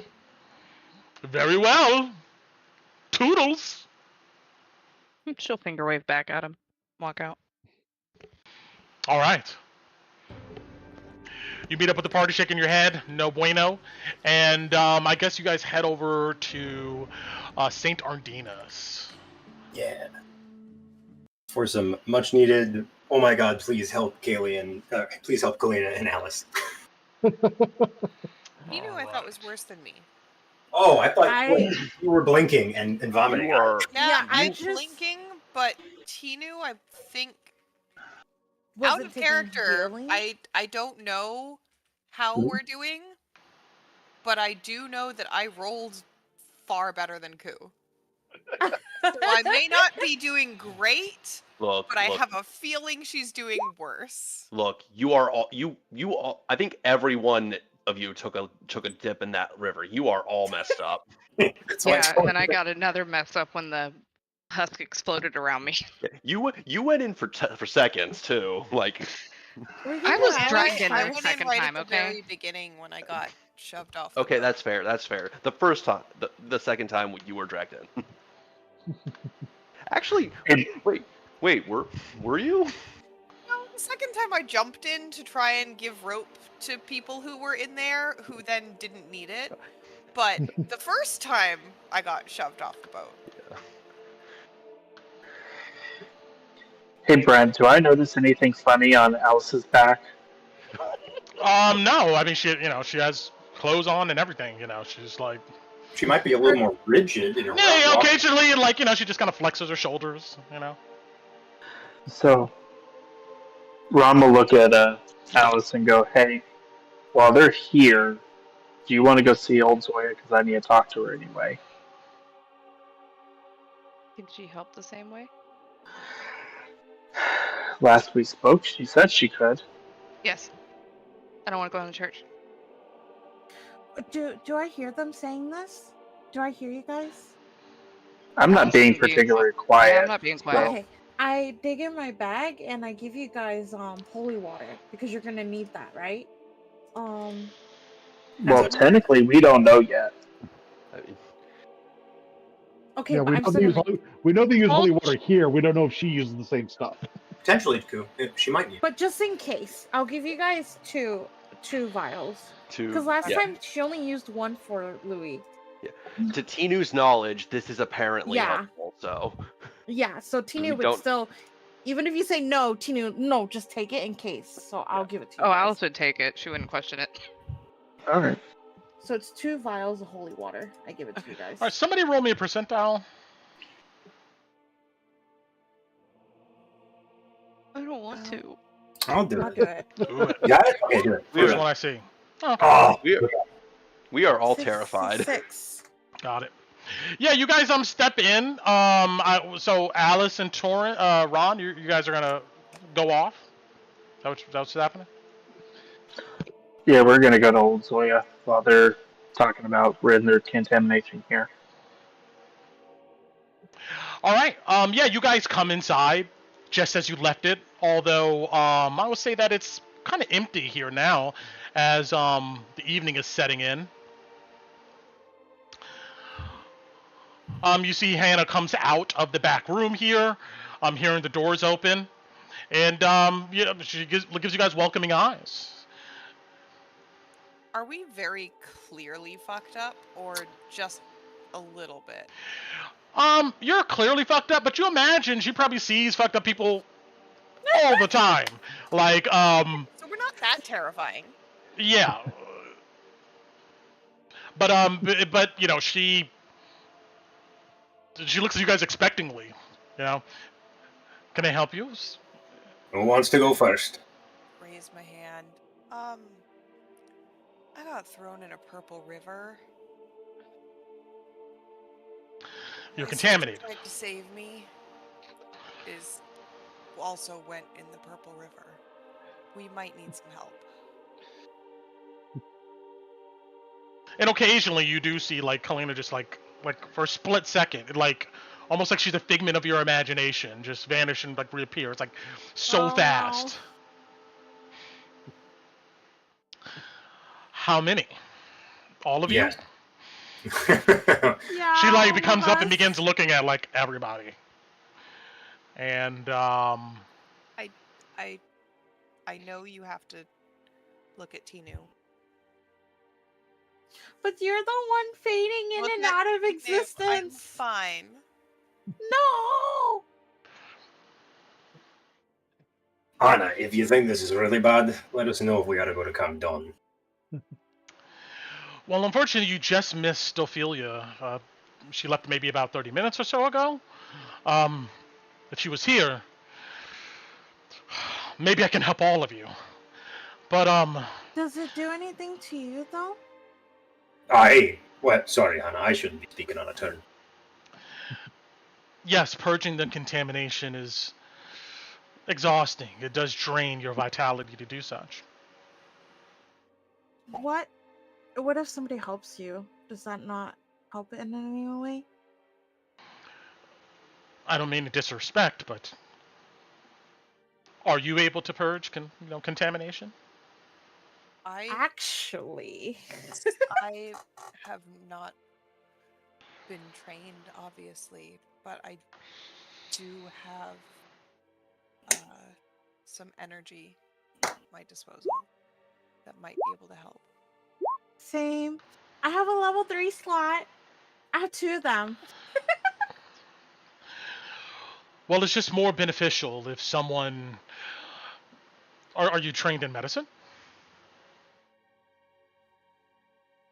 I don't know. Oh. I don't remember. No, I'm Checking not. my sheet. Hold on. Technically, we should be, but No, I have +4 though. Do we need yeah, to go? I do too. Do we need to go how far away to Camp Dawn with all of us here? Because there's a lot. Well, she goes through and looks at each one of you, and starting, we're going to say counterclockwise and kind of going around here. She looks at you, Kolobody, and you see that she kind of touches your skin. She like takes your pulse, like you could tell that there's just several techniques she uses to maybe get a bead on this, more so than others kind of just looking at your skin and deep in your eyes. After going around, Kolobadu, she goes, I'm pretty certain you're infected, but it's not that bad. And then she goes over to Loey. Same for you. She goes over to Kalina. I don't see any effects, but you are quite strong, she says. I mean, that doesn't mean that there's not anything there. Some closer examination, I can go ahead and figure that out. But this is just, at a glance. But she looks at you, Tinu, and goes, "You need some help." Yes. Immediately. Damn it. Okay. Told you. And Torin, she goes, besides a bit of exhaustion, you seem fine. Actually, am I there? At this? I know that my token's there, but am I there? You know, that's a good point. You know what? I'm rolling up to the dice. Roll me a percentile, 51 and higher. Somehow you caught up with them on the road, and you made It's a little bit up. Yeah, I don't think we established. Let's so see. 16. Oh no, you're not there yet. I will. Mhm. Then do you mind if I have a moment then? I would say that coming back, I probably would. I would say I'm finding an alternate route to our place from Emberwood that doesn't go to Hendrick's farm. Huh. Okay. I'll Go. think of that. Yeah, I like that. Yeah, roll me a survival. How long do you spend doing this? Like, if you walk in one direction, I mean, like, are you trying to find the best way, or just another way, I'm just or trying like? to find what might amount to a natural path. Like something that's not probably not the best thing, but something that we can just use and maybe wear and tear ourselves. Something that's not the road. Yeah. Gotcha. Okay, much. roll me a survival. Roll me a survival. Okay. 15 and higher, it happens. Again, my number is 16 tonight. I don't know what to say. Right. You find another path leading up there that takes just as long as the current route there, but it's an alternative route that doesn't look like people take really per se, you know. Okay. And then So note that. after, yeah, and then after doing that, I will try to go back. If they're not, I'll try to go back in town and see if I can meet them. If not in town, then on the way back. Gotcha. All right, yeah, you would, first you link up with Yanis. Yanis would tell you the deal. They left back to town, and then you would head over. But anyway, the rest of you, she goes, Oh no, you guys. I think I have the energy and time to, those of you who are less infected, I can maybe do two of you. But if I was to focus on Tinu here, that would take some time. You would have to either come back tomorrow or, yes, trek over to Camp Dawn. Golabati, you want to head over there? I think I may join Ron and Alice. All right then. I might go get that taken care of now. I would rather stay with Tinu. Yeah. And No, you should go with I Louis. am going to stay with Tinu. No, Hannah can see you both. That's fine. No, I'm she can fine only see. waiting. Oh. I ain't going nowhere. He just said I'm fine waiting. Okay. And she said you're not. All right then. Good luck to you both. Hannah, I've got a bit of a walk in front of me.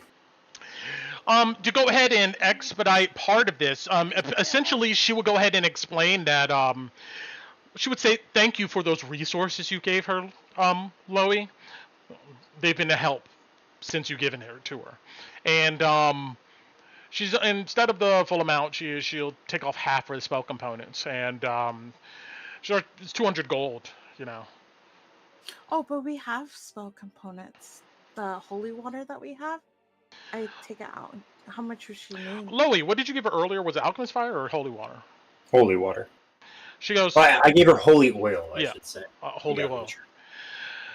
She goes, no, you should keep that for yourself. It may be useful later.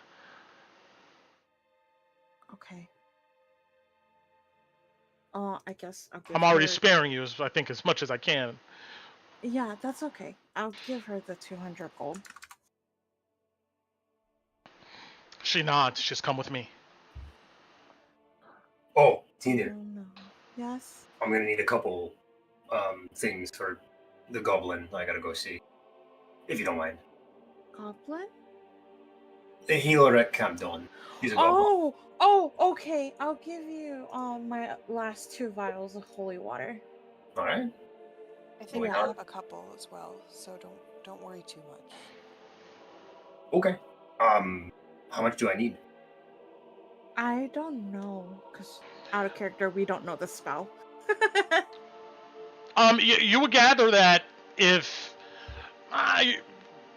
it doesn't seem like when you were being treated, Loey, that there was like a gallon of holy water. You're probably sure it's like just the normal bottle, dose of such a thing. Okay. Yeah, I'll just take the 2 that Tinu offers then. That should be enough. Oh no. Let's hope I do these rolls well. Yeah. Chloe leaves. Oh, I give my sister a hug before I go in. Don't disappear. And I unlatch the rope from me and I tie it to a pew. I'm not going anywhere. Hannah goes, "You're gonna have to take that off. You'll be fine. Everything will be okay." Oh, yeah, I took it off and tied it to a pew. Okay. Oh, okay. I thought. All right. Yeah, you see that there's a sturdy cot with leather straps, and you see one of our acolytes comes in and begins to prep resources that they need, and just for you to lay down. Okay. I lay down and I eye the straps like, what am I doing with my life? Why am I here? Why do we have to come here? Yeah, you take off obviously your coat, your backpack, all that stuff, Yeah. and she begins to strap you down tight. Let's see here. Now, you want to go to Camp Dawn.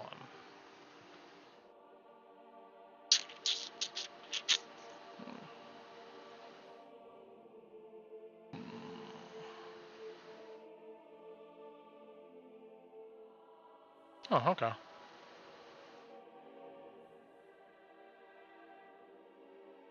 Yeah, Camp Dawn, it's only an hour or so from here. You know that, round trip is going to be a couple hours, so by the time you get back, probably at least the Caravan Court is going to probably be shut down, but there'll be some of the other bars and stuff open. So, Loey and, I think it's just Loey, because Okay. Tinu and Galena are staying at the church, and Body's heading out to Old Zoya's, so... Got it. Okay.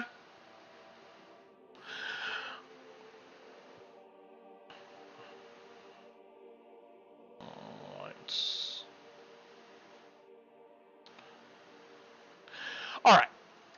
I'm going to switch over to you guys going to the Shrine of the Old Gods here. So while that's happening, let me just move everybody over. You guys leave Emberwood and begin the footpath up a few ridges through the woods to what is known as the Shrine of the Old Gods.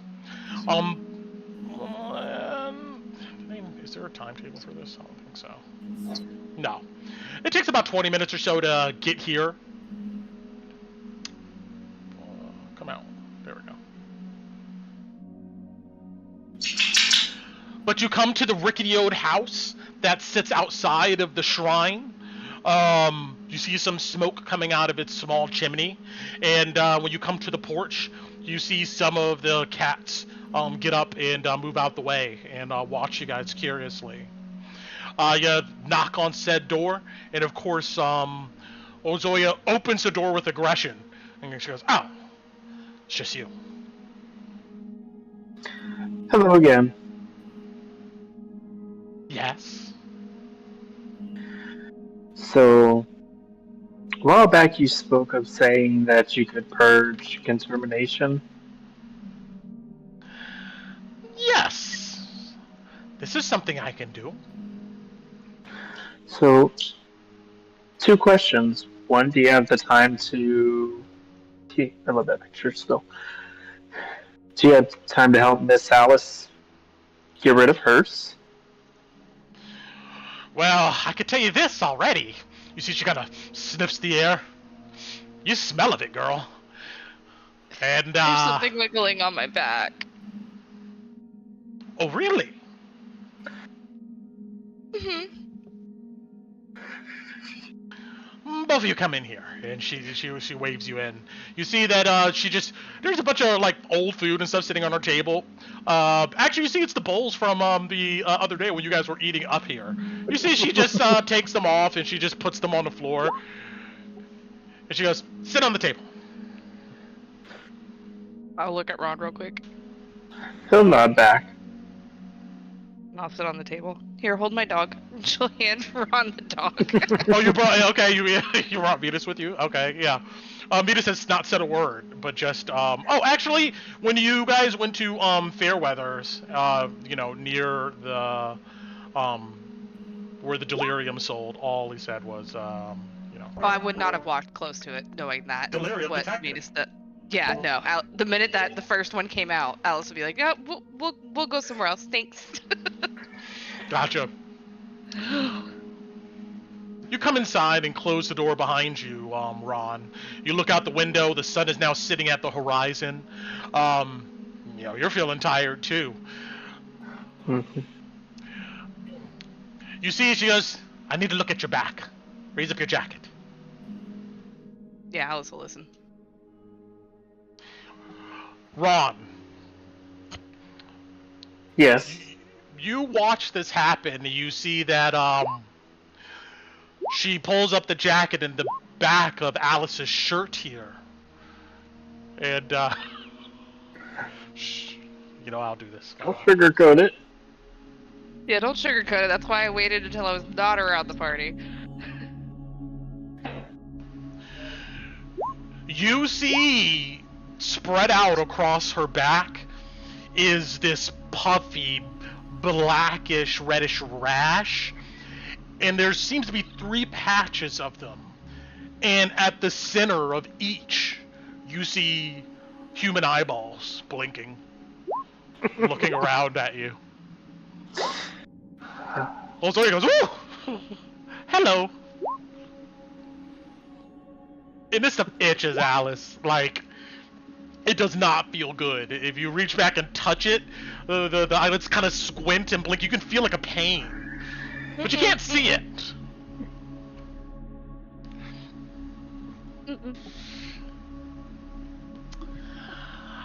Well, this is going to take some time, Ron. She's just looking at.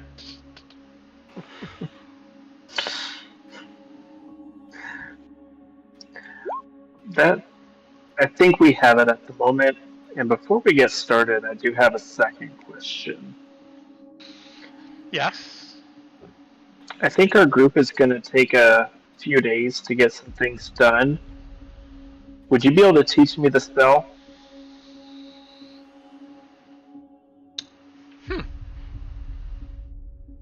I'll pay you. Looks at the guys, goes, "I have a shopping list."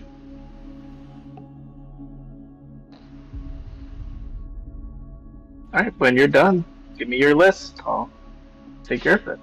Alright, essentially she wants you to go to Emberwood and grab up a bunch of, like, items and stuff that pretty much equals the amount that would cost for this. Well, you see that she's gonna have to get a few things here. You see she goes over to her dresser. She like looks through a bunch of jars. She picks up some paste, smells it, puts that down. You see eventually she just collects a bunch of like random stuff. It looks random from your perspective, Alice. Okay. And she tells you to pretty much lay down, back up. Alice does. All right. Ron backs up. Let me see here.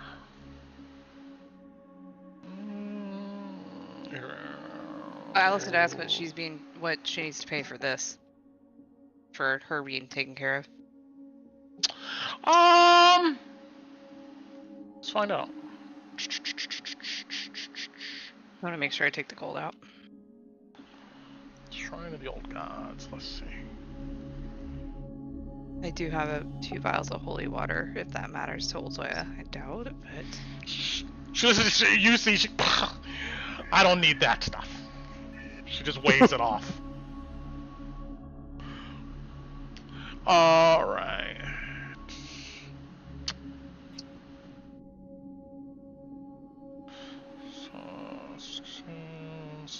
So.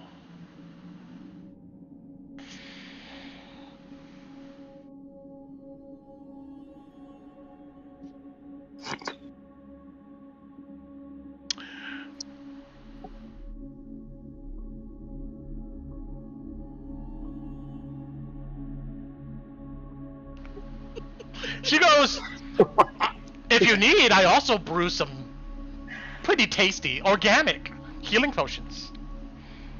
You know. How much for those? She sells her healing potions for 50 gold. She could make a greater healing potion for 150. She goes, the potent ones take a day, though. Let's see how this goes. You gotta give me Good to know. the gold first. Okay. Alright, yeah, she says that, essentially is gonna cost 250 gold pieces. Okay, I'll hand her 350 to pay for this and get a greater healing potion to pick up from her during downtime days. Got it. Alright. She goes to work. Add the potion though, just so I don't forget, if that's okay. Yeah. Okay. Sorry. She goes, this is gonna hurt. Mm-hmm. You see she takes out a small, what looks like, actually it's like tongs. And you see she goes over to the eyeballs, like staring at her with the tong. And you feel this agonizing, sharp pain, like somebody's scooping into your skin and pulling something out. And Ron, you see that they're actually, I don't know who that was. But, you see, like, the octavane and everything. It pulls it out, and it feels as like somebody's pulling out an eyeball. Except not your actual eyeball, but another eyeball somewhere else. Yeah, she pops out one of them.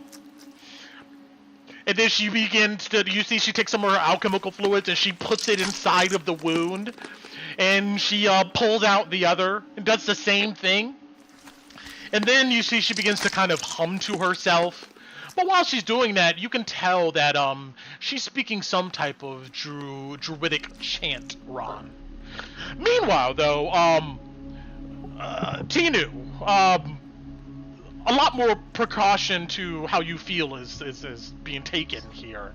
Well, the acolyte is kind of dabbing your forehead as you see Hana is going around you, and she begins to speak the incantations of purge contamination. And for this, both of you, one more agonizing for Alice than the other. I'm not gonna have you roll anything. You're fine. But you feel like the worst sense of nausea you probably have ever felt in your life wash over you as these incantations are spoken, one of an older language and one of a divine. And as such happens, Ron, while you're watching, you know that this wounds where these eyeballs were at begins to hold on, I should check and make sure I got music for this. No, I checked. I didn't get any messages of like, bro, calm down with the eyeball gore stuff for descriptions. But stay on top of that. But regardless, you begin to see like what looks to be this black ichorish liquid flowing out from pores in this wound. It almost seems to have a life of its own. You know, Car, you may know what this stuff actually is, but I can't. You know that black magnetic stuff that you're able to put a magnet in and makes like these weird. Ferrous fluid. What is it called?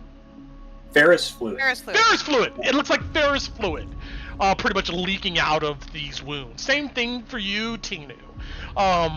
It floats into the air, and then when the incantation is done, and Let me see here. I'm gonna pop to somebody else because I think this takes a minute here. Let me see.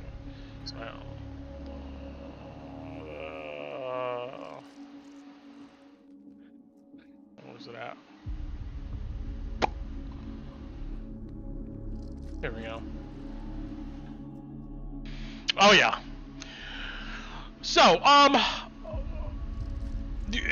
this goes on for an hour, and by that time, you guys actually get done with this procedure. Alice, Tinu, Loey, the cold, lonely, dark road leads you to Camp Dawn.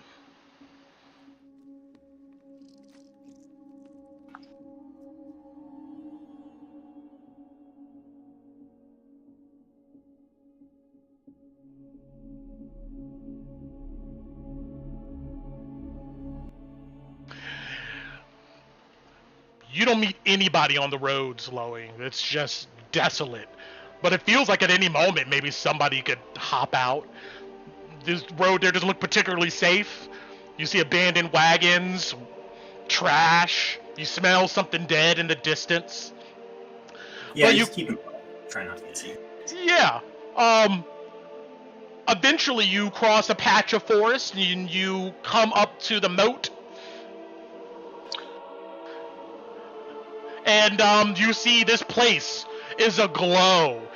In the distance as night falls, it's just like this halo over this fort of this light emanating out from the center. You approach, and you see well-armored men at the top of the fortress walls look down at you, expectingly for you to state your business. Here to see Knight Captain Theodore Marshall seeking aid on behalf of the Knife Bites for reporting, I guess. Sorry, it's been a bit. It's odd to do this. He's not taking any guests now. You'll want to hear what I have to say. They look at each other. You see he sighs heavily and he shouts down into the fort. And after a moment, you hear the grinding of the gate. And it opens for you, of course, to come in. They shut it behind you. Thank you, bud. You see he just goes back to his station. But immediately, yeah, you see some of these knights come up to your position. The camp is pretty subdued at this point. Even though I didn't move everybody's token from last time, you see most people are in their tents. There's obviously the night sentries manning the walls. And he looks at you and he goes, I can't guarantee that the night captain will see you, but we can ask. That's the best I can do. Otherwise, I could use some help with some fixing the business I got up to in Drakkenheim. You know, with the delirium and all that. I can speak to the... I'll wait for Theodore to figure it out, if he wants me to or not.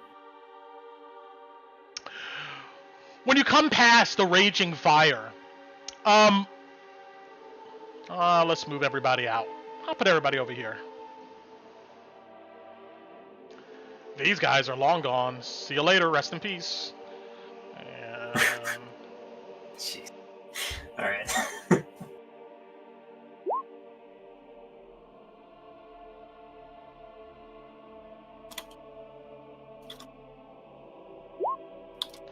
You do hear in a northeast corner of this map, it sounds like some violence going on. Some shouting, some screaming. You're not sure what's going on over there, but it does not sound good. Louis would, like, to his escort, just kind of casually, he'd ask, do you need to go look at that, lad? No, those are the prisoners. Right. Okay, fair enough. He looks at you and he goes, in confinement, over time they begin to realize the error of their ways. But by that point, it's a little too late. Isn't it? I mean, it seemed to be the policy last time we were there. I saw the two folks you what Theodore beheaded. I get it. Not here to tell you to shoot or shouldn't. I'm a dwarf, you know. Yeah, he just seems to take that. And let's see, where is? Here it is.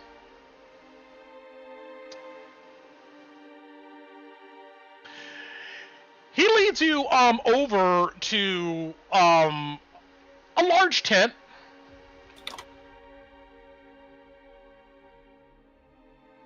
Over here. And you see he peeks his head in and says something, and you see Ophelia emerges from this tent. Sorry. Shit. Flamekeeper, right? I get it right. Ophelia. Where's the others? Getting looked after. Some of them were a lot sicker than I am. Hannah's managed. So you met with the dwarves? Not yet, but I think I have something that Theodore might be interested in. Well, out with it. Alright, fine. We went into the city. There was Ophelia. You're not from round here. You're a Lyrian, right? I think? Or are you from Westmore? I lived a long time in Illyria. I call it home now, but my family is from Drakkenheim, yes. Oh, do you know about the Blackhorn Raiders then? No. They're pirates, bandits, minotaurs specifically. Ran a scourge on the Thran River up and down, most of Westmore. If you travel the roads enough, you'll hear somebody talking about them. We run into his crew a while back. And while you're talking, she's walking you over to another larger tent. Towards the medical tent, or to towards somewhere that's not that. Okay, Yeah. because I remember.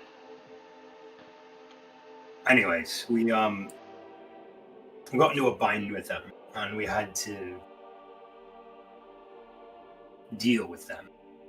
You know, blades, gun, blood, that kind of business, violent stuff. After all, raiders and pirates, they don't exactly like it when you tell them to fuck off, and they tend to take people captive or extort you or threaten. While we were fighting, and when we dealt with their ship, and we slew Korgoth, we went across a piece of information that is pertinent to what Theodore was wondering about. You're saying these smugglers were involved with the dwarves? No. But they are involved in the delirium tree. And I mean, I suppose you could say the dwarves, but that's more like when you hold a gun to a man's head and you tell him to work for you. Is he doing it out of his own free will?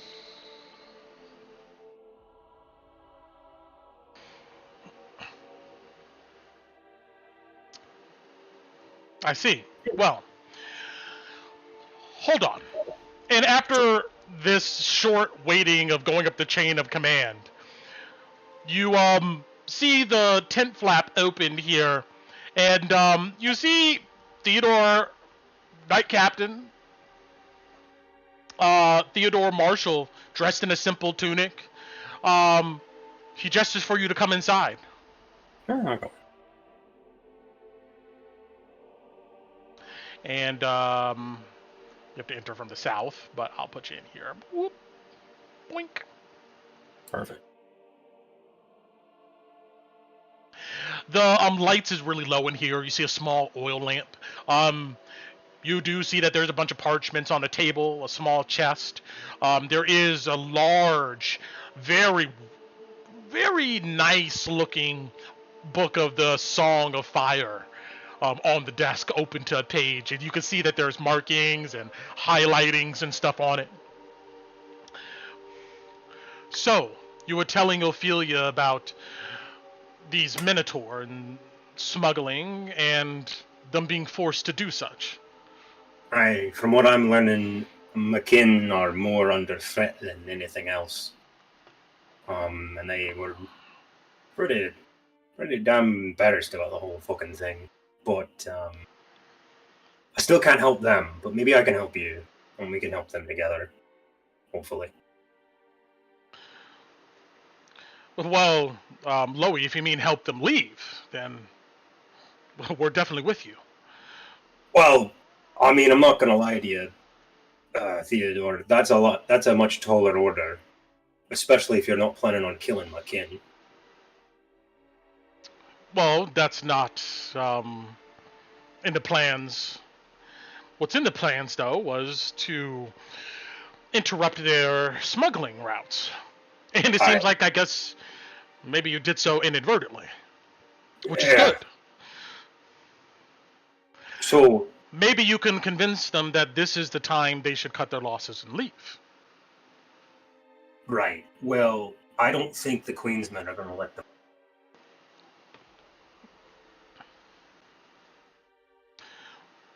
You're right. Those gangsters probably wouldn't if... You see what I mean?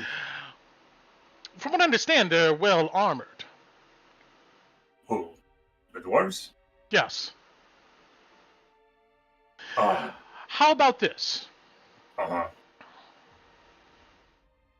If you can convince them to leave, we can muster up some of our men here, and we'll serve as escorts out the city. You're asking for a bigger fight than I think you're ready to take.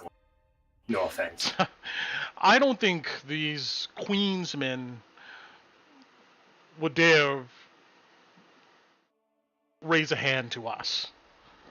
Not with the force that we could show. It would invite more problems for them. Theodore, and take this with all due respect. You have no idea what the fuck you're talking about, lad. And I'm going to give you proof of that when I show you what I got to show you. Because the network that these bastards stole, bribed, cut, looted across all of Westermar would make an Illyrian noble blush. It's everywhere. They're not some local thieves gang with 2-bit swords and a fucking sap that's going to come around the dark corner and try to beat you on the side of the head. They're everywhere. I understand the danger that the Queensmen poses. You're right, they are everywhere. And there seems to be more and more of them. I wish the Hooded Lanterns would do their job. That's what I was trying to explain. I had this fucking argument with that handsome bastard about Korgoth and how he was dangerous, and he laughed at his fucking attitude. You know what I mean. I understand your frustration, but it's because, to be frank, they're run by a madman. They're almost cultists in a different form. Really? What's his name, anyway? Commander Elis Drexel of Drakkenheim. He's been running the Drakkenheim military for quite some time.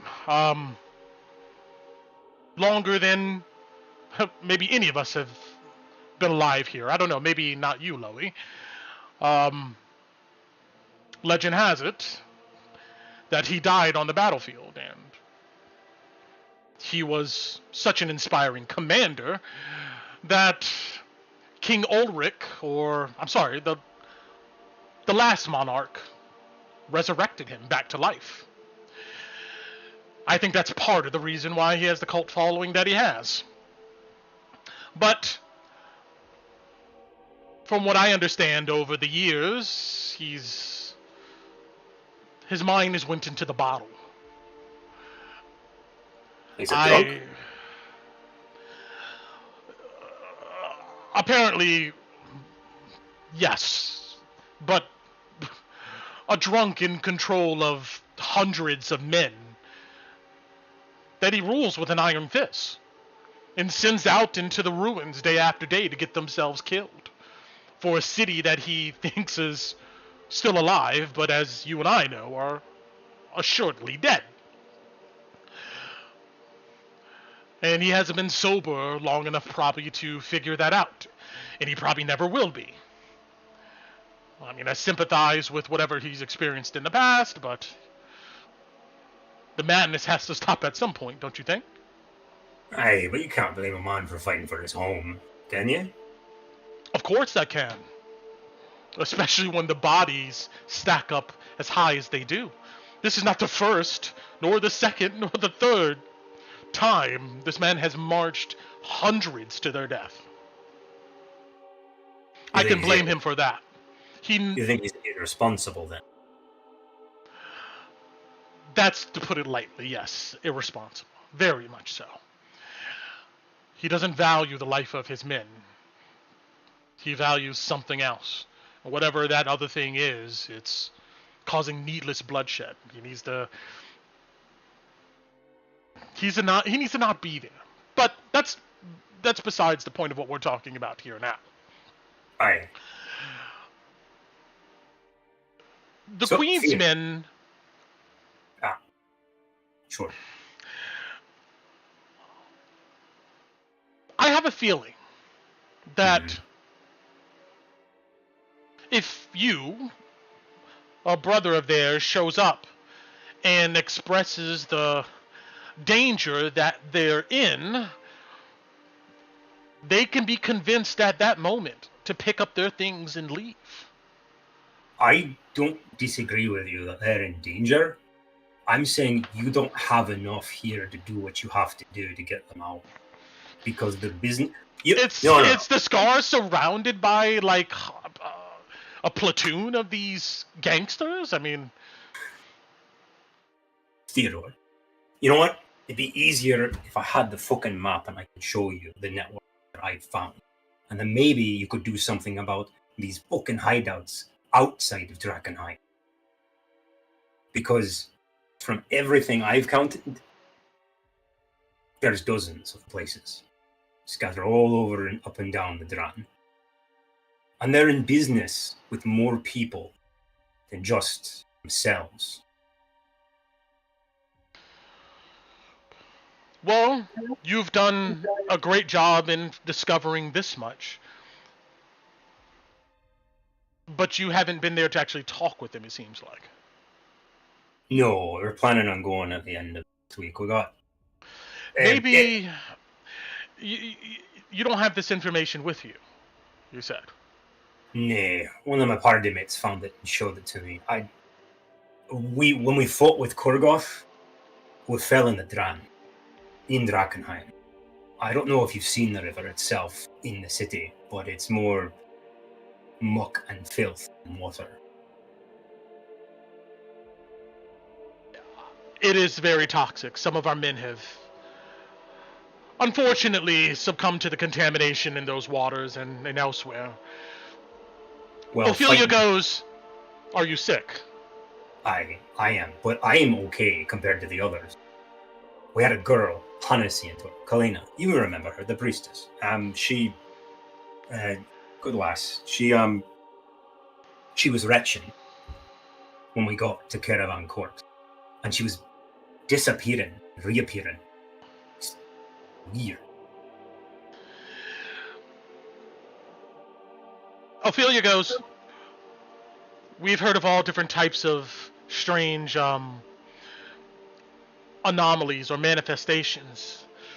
With one becomes sick with contamination, and it just gets worse. The end result is not pretty." No, I watched a man turn into a monster, for lack of a better word, and tried to kill me, and I've shot him dead. And then the other bloke that was with him wanted to blow his own head off before he turned. Theodore says, well, how about you bring your friends up here with that information you secured from these pirates?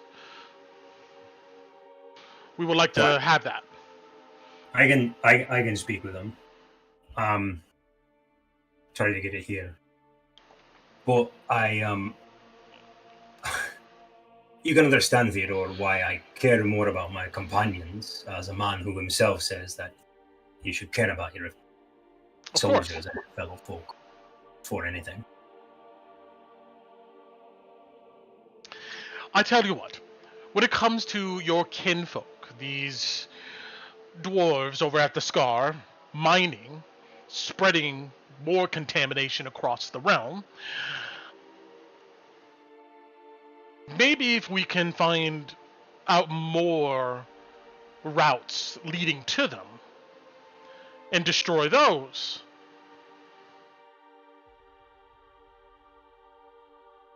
that would give the Queenmen that'll make the Queenmen's men think of some other way. Or they might kill them, Theodore. They are enslaved after all, in a way. I feel like enslaved is a strong word, Loey.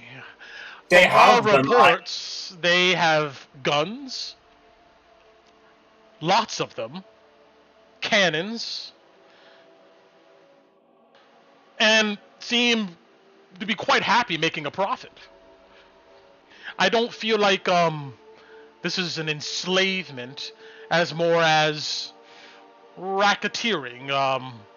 Extortion. Extortion. That's a better word. Aye. And considering... If there's nothing to extort...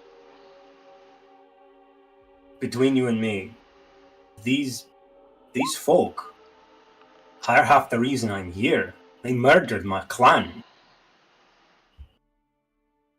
They're dangerous. Don't underestimate them. And I'll get you the information so you can see how widespread their reach goes. Because even if my folk leave Drakkenheim, they're still gonna be in danger. And that's also what I'm worried about. I take your worries seriously, Loey.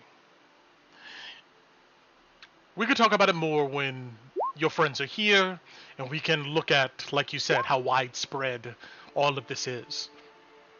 I'm sorry. I don't mean to be, bearing doom and gloom on you. You're a competent man, Theodore. I can tell that from the camp. But the scope of the operation, in a humble wayfinder ranger from Glitterhelm's opinion, is more than a single party of knights traveling into Drakkenheim could upend. You see, he kind of seems to think about something. He doesn't say what he's thinking about. Instead, he is... I'm very well aware of that. Illyria and the church is well aware of that, too. This is more than a bunch of knights trying to go and find every gangster out in the ruins and run them off. I mean, have you been to Buckle Down, Roland? Personally, no. I have. I've seen it. There are hundreds of folk there. And they live in those sewers beneath. I understand that, but they're all scavengers. They're all people who, when the opportunity dries up, they go find something else to do. And that's all we're trying to do here, is make it less worth their time. We know we can't get rid of all of them and their leader, but we can make it harder for them until other plans come into fruition. Well, when we get the Cathedral of St. Vitrovio and we secure that, then I promise you,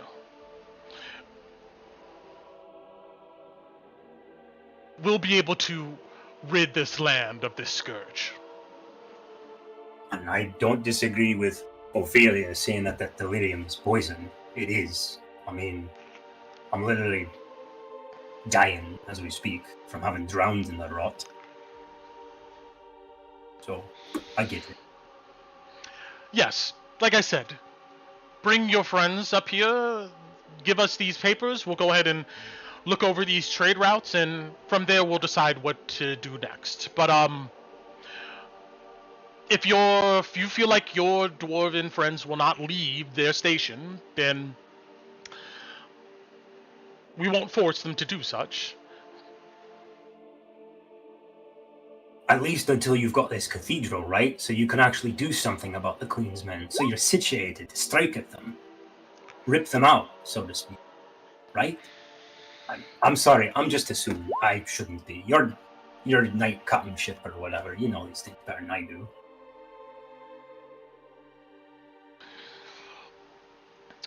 Well, I can't promise that. The timeline we're still working out. But what I can say is that we'll do our best to make sure that the dwarves have a way out. Thank you. I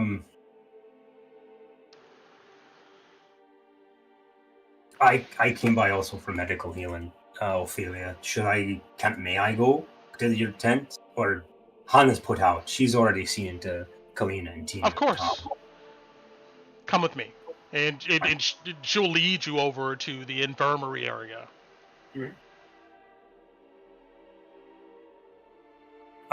Actually, before we leave, Loey will hold out his hand to shake Theodore. He shakes your hand and gives you a smile. Thank you, Theo. Of course. May the light guide your path. And may your step be steady on the stone, lad. You get led over to the infirmary, and while you are going in that direction, Ophelia stops you outside of it. She, oh, that's a guard, but you get it. She looks at you and she goes,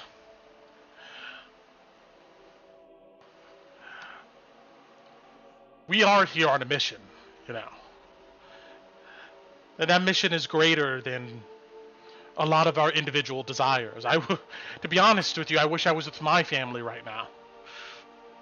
But there's something bigger going on here.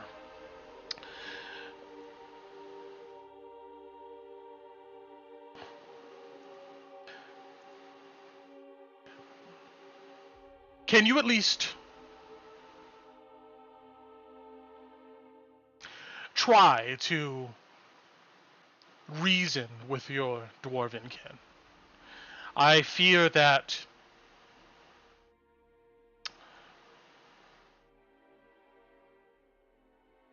at the end of the day, their stubbornness will put them in the way. And then all will be lost for them. I mean, you heard me what I said, Ophelia. I agree with you that what that delirium stuff does is it's poison. I know, but what I'm trying to say to you is that when it comes down to it, and we need to seize the cathedral, or do other things that we must to stop this scourge, and we have to put things on the scale, the dwarves are not going to outweigh that. You know, Captain, he's a man of his word. He would try to do his best, but I can tell you that the longer they're there, the worse it's going to get.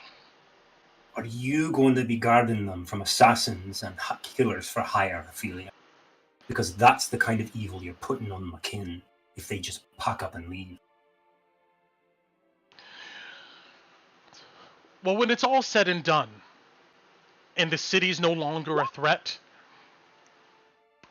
I don't think that these Queensmen will have the organization to run and hunt down a few dwarves. There has to be many people on their payroll. Many people doing this. Are they going to go hunt down every single one of them and kill them because they think what they want? I think not. I think, like Theodore said, these are opportunists. When the opportunity is gone, they will spend most of their time looking elsewhere. They're... Sorry, lad. Have you been to Buckle Down? I have not. But we've had men who've gone in that direction. We know that there's a lot of them down there. But don't you agree that the Queen's Men is not the ultimate evil here?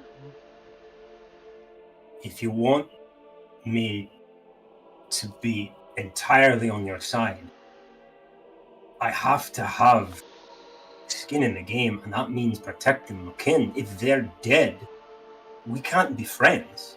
And I'd rather we be friends than anything. I would rather for us to be friends too, Loey. But if I have to choose the realm over our friendship, then that's what I'm gonna have to choose. I don't say that lightly. Over the lives of my own family, lass. I mean, that's... You're putting me in a rock and a hard place. All of us here at this camp, Loey, is choosing this mission above things in their personal life. I can understand that you're not here on that same mission, and I respect that. But you should respect ours, too. I do. I'm just giving you warning. Fair warning. I appreciate that. We're going to be talking to him.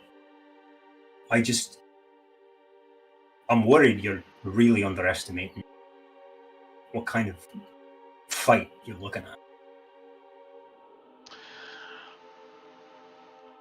I think the Queen's Men and whoever else underestimates us and our devotion to this realm.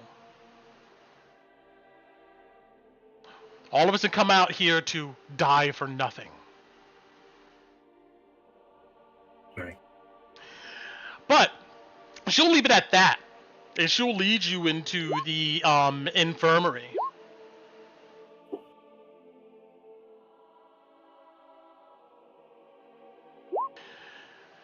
Once you're inside there, oops. Let me open our door. You see other sick soldiers, groans. It smells like an alchemical shop in here. There is a female goblin. Yeah, I met her before. Yeah. But she looks at you like this is the first time she's seen you. She probably seen one thing. It makes sense. You're not a member of the Silver Order, correct? I'm technically here on business with Captain Theodore, but no, really not. Ruth, it's good to see you again. Hannah sends her regards. I find it interesting she couldn't handle this herself. Well, she's curing a late lass that's turning invisible and puking right now from bathing in the Dran, so, you know. Well, regardless, you would need to help with this. Oh, you mean cost? She nods. Alright, hold on. I got a few things to help you out for that. I'm assuming it's like what Hannah did, but you can correct me on that, Ruth. I don't know. Your methods are the same or whatever. And I would say our methods are not the same. Still, Lloyd would pull out. I have spent my entire life healing others. And Hannah has spent, who knows, past 4 or 5 years. Well, then I should be grateful for such a mistress of healing laying hands upon me. And if these don't help, then you don't have to accept them. And Lloyd takes out the 2 bottles of holy water. I'm afraid that they will not be pure enough. We have our own here, and you see that this place is stocked. They got all the components and stuff you could find. But if you want me to use what you found in the ruins of Drakkenheim, then I could. I cannot guarantee results. Well, I thought... Is Ophelia here? No, she left. Okay. Mhm. Okay. How much?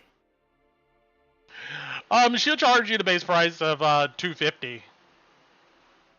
50? All right. Yeah, $250.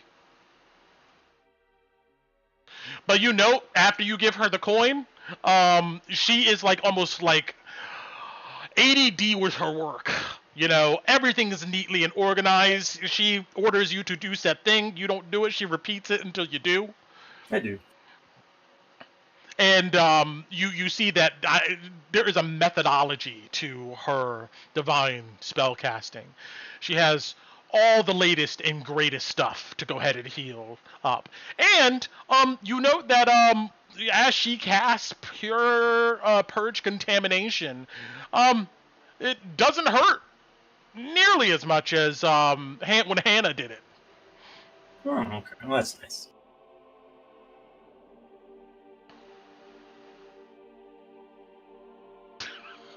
They're talking about me in the chat. Not exactly. But anyway, so everybody's kind of doing their thing. Torrid, you make it to Emberwood, right? I mean, if you say I do. Yeah. I mean, Where are you going? I would say I would probably check the chapel, because I know that if they aren't selling stuff, they might be getting treatment, and that's probably the first place I'd look. Got it. All right. Yeah, you end up at the chapel. You see Kalina, I guess, is sitting on a pew, waiting nervously, and you can hear some retching from a back room. Hey, Kalina, why are you tied to the pew? Christina didn't want me to go anywhere, and what if she's not okay and I have to stay exactly where she put me? Do you want to remain tied up? I don't know. Not really. I'm gonna guess Tinu's in there, getting Yes. treated, hopefully. I You want me to sit next to you? Yes, please. Okay. All right. So at this moment, you get here just pretty much when they're finishing up, I'm going to go ahead and say. And the rest of you finish up your, like Kolabadi, you would arrive up to the Shrine of the Old Gods. And when Old Zoya is done with Alice, and Alice, you just feel this burning sensation on your back. You note that these wounds where these eyeballs in kind of healed up, but it leaves a little scar. You see that she looks winded. It is the first time you ever seen like any exhaustion or like negativity flowing through Old Zoya. She goes, I'm going to sleep. About training you. Come back another day. How about tomorrow? Sure. I don't get up before noon. Sounds good. Send me with the list of what you need, and I'll pick it up on town. Yes. On my way up here tomorrow.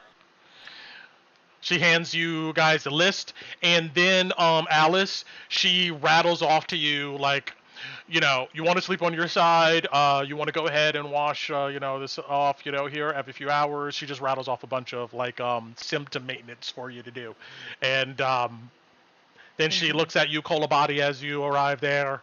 She goes, bye, and she slams the door. I love her. You guys, look at Ron and be like, "Can we not tell anybody what was on my back?" What, skin? And he gives you like a slight wink. She'll nod. All right. All of you link back up together, and I'm going to say that you come back to Emberwood, Alice, Kolabadi, Ron. Let's see here, and everybody's just gonna go ahead and link up. The only person who has not gotten back yet, I'm gonna say, is Loey. But everybody is back, and I'm gonna say outside of the Chapel of Saint Ardina. Tinu, yeah, you come out feeling achy, but better. I'm gonna jump up and give her a hug. I give you a hug too. Wait, who untied you? No one. I'm not going anywhere. Kalina runs towards you, and the rope just jerks. So for the record, Tinu had 2 levels of contamination, and Alice had 3. Oh dang! Oh. How much did Loey? Yeah. Huh? How much did Loey have? 1. 1. Okay. That's still worth it. All right. Is Kala still flickering? Yeah. Okay, I don't tie the rope around you, but I'll tie it to Not your going belt anywhere. and then tie it to me. You guys look around the empty caravan court, and it is nighttime, and you know, Torin is not. Loey has not returned. You guys would, of course, tell each other he went to Camp Dawn. What are you guys doing now? Should we go get Louis? Probably wait for him to get back. I would rather not go to Camp Dawn. So you guys just wait around here? Yeah. Okay. So everything goes smoothly. Everything did what you guys had to do. Mm-hmm. Oh, We got looks 2 like people most killed of it. tonight.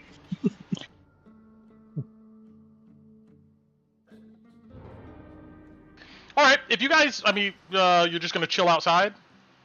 Yep. Okay. We gotta I wait. mean, I am. We can't leave without him. Got Can it. we not go past this place? If we need to go like on this side of the town, I don't want to go past this place. Because last time we went there, we got made to go to Buckle Agreed. Down. Yeah, so let's go the other way. So if everybody starts to go that way, I'll pull everybody. No. Wait, can't Kalina get treated too tonight? I thought Hannah could treat 2 people. Maybe I'm mistaken. No, she said that she could treat 2 of No, the people who had like lesser contamination, but Alright. Tina would have took more time. Got it. Okay. Never mind. So I made her do Tinu. Fair. You should have went to Camp Dawn. All right. I was not leaving you. I know, stubborn sister. You have a lot to think about on your way back, Loey, but you guys wait out here for like a good hour.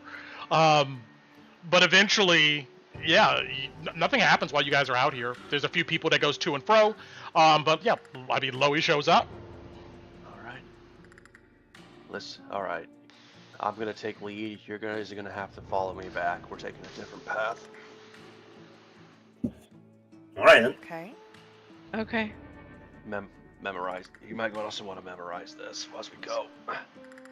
Why? What happened with the falling fire? We'll when we're back.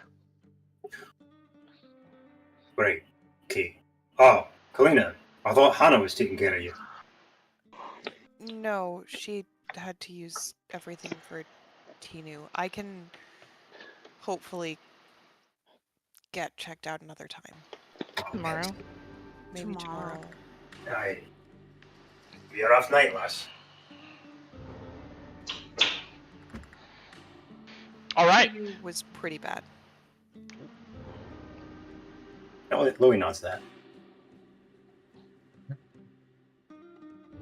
Okay. Well, if it sounds like you guys are gonna follow Torin, taking an alternate path through the woods, up to you guys' hideout here.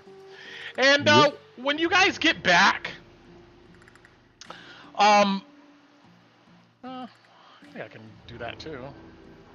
Yeah, turn down the lights here. Bam. Parrot! And you see that Salty Feathers is now on the porch. He's on the 2nd story balcony just looking down. at you guys. Alice, you're still carrying Venus the dog. You come inside. That I have another map of this that's clean. I'm gonna set up soon. But even though there's still wreckage here, you know that Yanis has begun organizing the bar. You see he's found some like other old pots, and you see he's over at the fireplace, and he has some logs of wood in his hand, and you see that he's putting them in there. He's fixing some hooks where you would go ahead and dangle a pot over it. He goes, I was just about to cook up some dinner. I got Sounds some lovely. artichokes. I saved some yams. You see he takes out 2 dead chickens. You know, a few days, but no matter. It's going in a stew, high temperature, we'll be fine. You need any help with anything, Yanis? Just even if it's just the grunt work. He looks you up and down. You don't look like you cooked anything in your life. I mean, I'm good. I'm fine. I'm fine. I've roasted something before. Clean the pots. Go clean the pots before he doesn't don't let him see you. All right. Here, and I'll go to where the kitchen is. Sure. Yeah. He's still over at the fireplace. Yeah. I mean, you don't got to move it around on the map, but yeah, you How can do go all inside. how do all the pots and tools look? They look like a guy who's been cooking on a pirate ship. You know, it looks like, you know, they're not completely sanitized, but Delirium infested. you know, he did his best. You know. Here, I think he's a I little can clean. I can at least do this, and I will prestidigitate the stuff a little cleaner. He just watches you when you're done. He I will shrugs. not. Yeah, no, Alice, do not worry. I'm not putting a cast iron in a dishwasher. I'm not. I know better. Prestidigitates all the flavor out of it. Yeah, the cast iron's gonna be left alone, but we're gonna the pot can be washed out a little. He's gonna be like, you see, Yanis goes, it's gonna smell mighty good in here in a little while. You just watch, huh? All right. I really Glad gotta to see you're fitting in, Yanis. But yeah, I mean, you guys go in. You tell me what you do. I'm just gonna move everybody to the basement. Yeah, I'm gonna collect the group together and Yep. All right. For the time being, it is better that we avoid Hendrick's farm. Or they give you a stern talking to, lad? Let me just put that out there. Yes, they did. Burning liquor About shit? the group of bodies they found near St. Brenna's Church. Oh, that, yeah. I mean, they'd be mad at that. Why were they mad? They Because- attacked us. Because do you think They they don't see it care that about way? that. Oh my god. Wait, did you check if Anar had a crystal? Did it look like it? Well, the news and accusations, he didn't really seem up to talking, outside of getting an answer of whether we did it or not. I'm gonna kill him, Kala. That would be Tinu, I'm gonna be honest. Save I don't think your brother should be here. I don't think he should be here either. Maybe we should just go kidnap him and put him in the jail thing out there. I'm okay with that. Oh, we can't do that while Colleen is puking her guts up, lass. Gonna.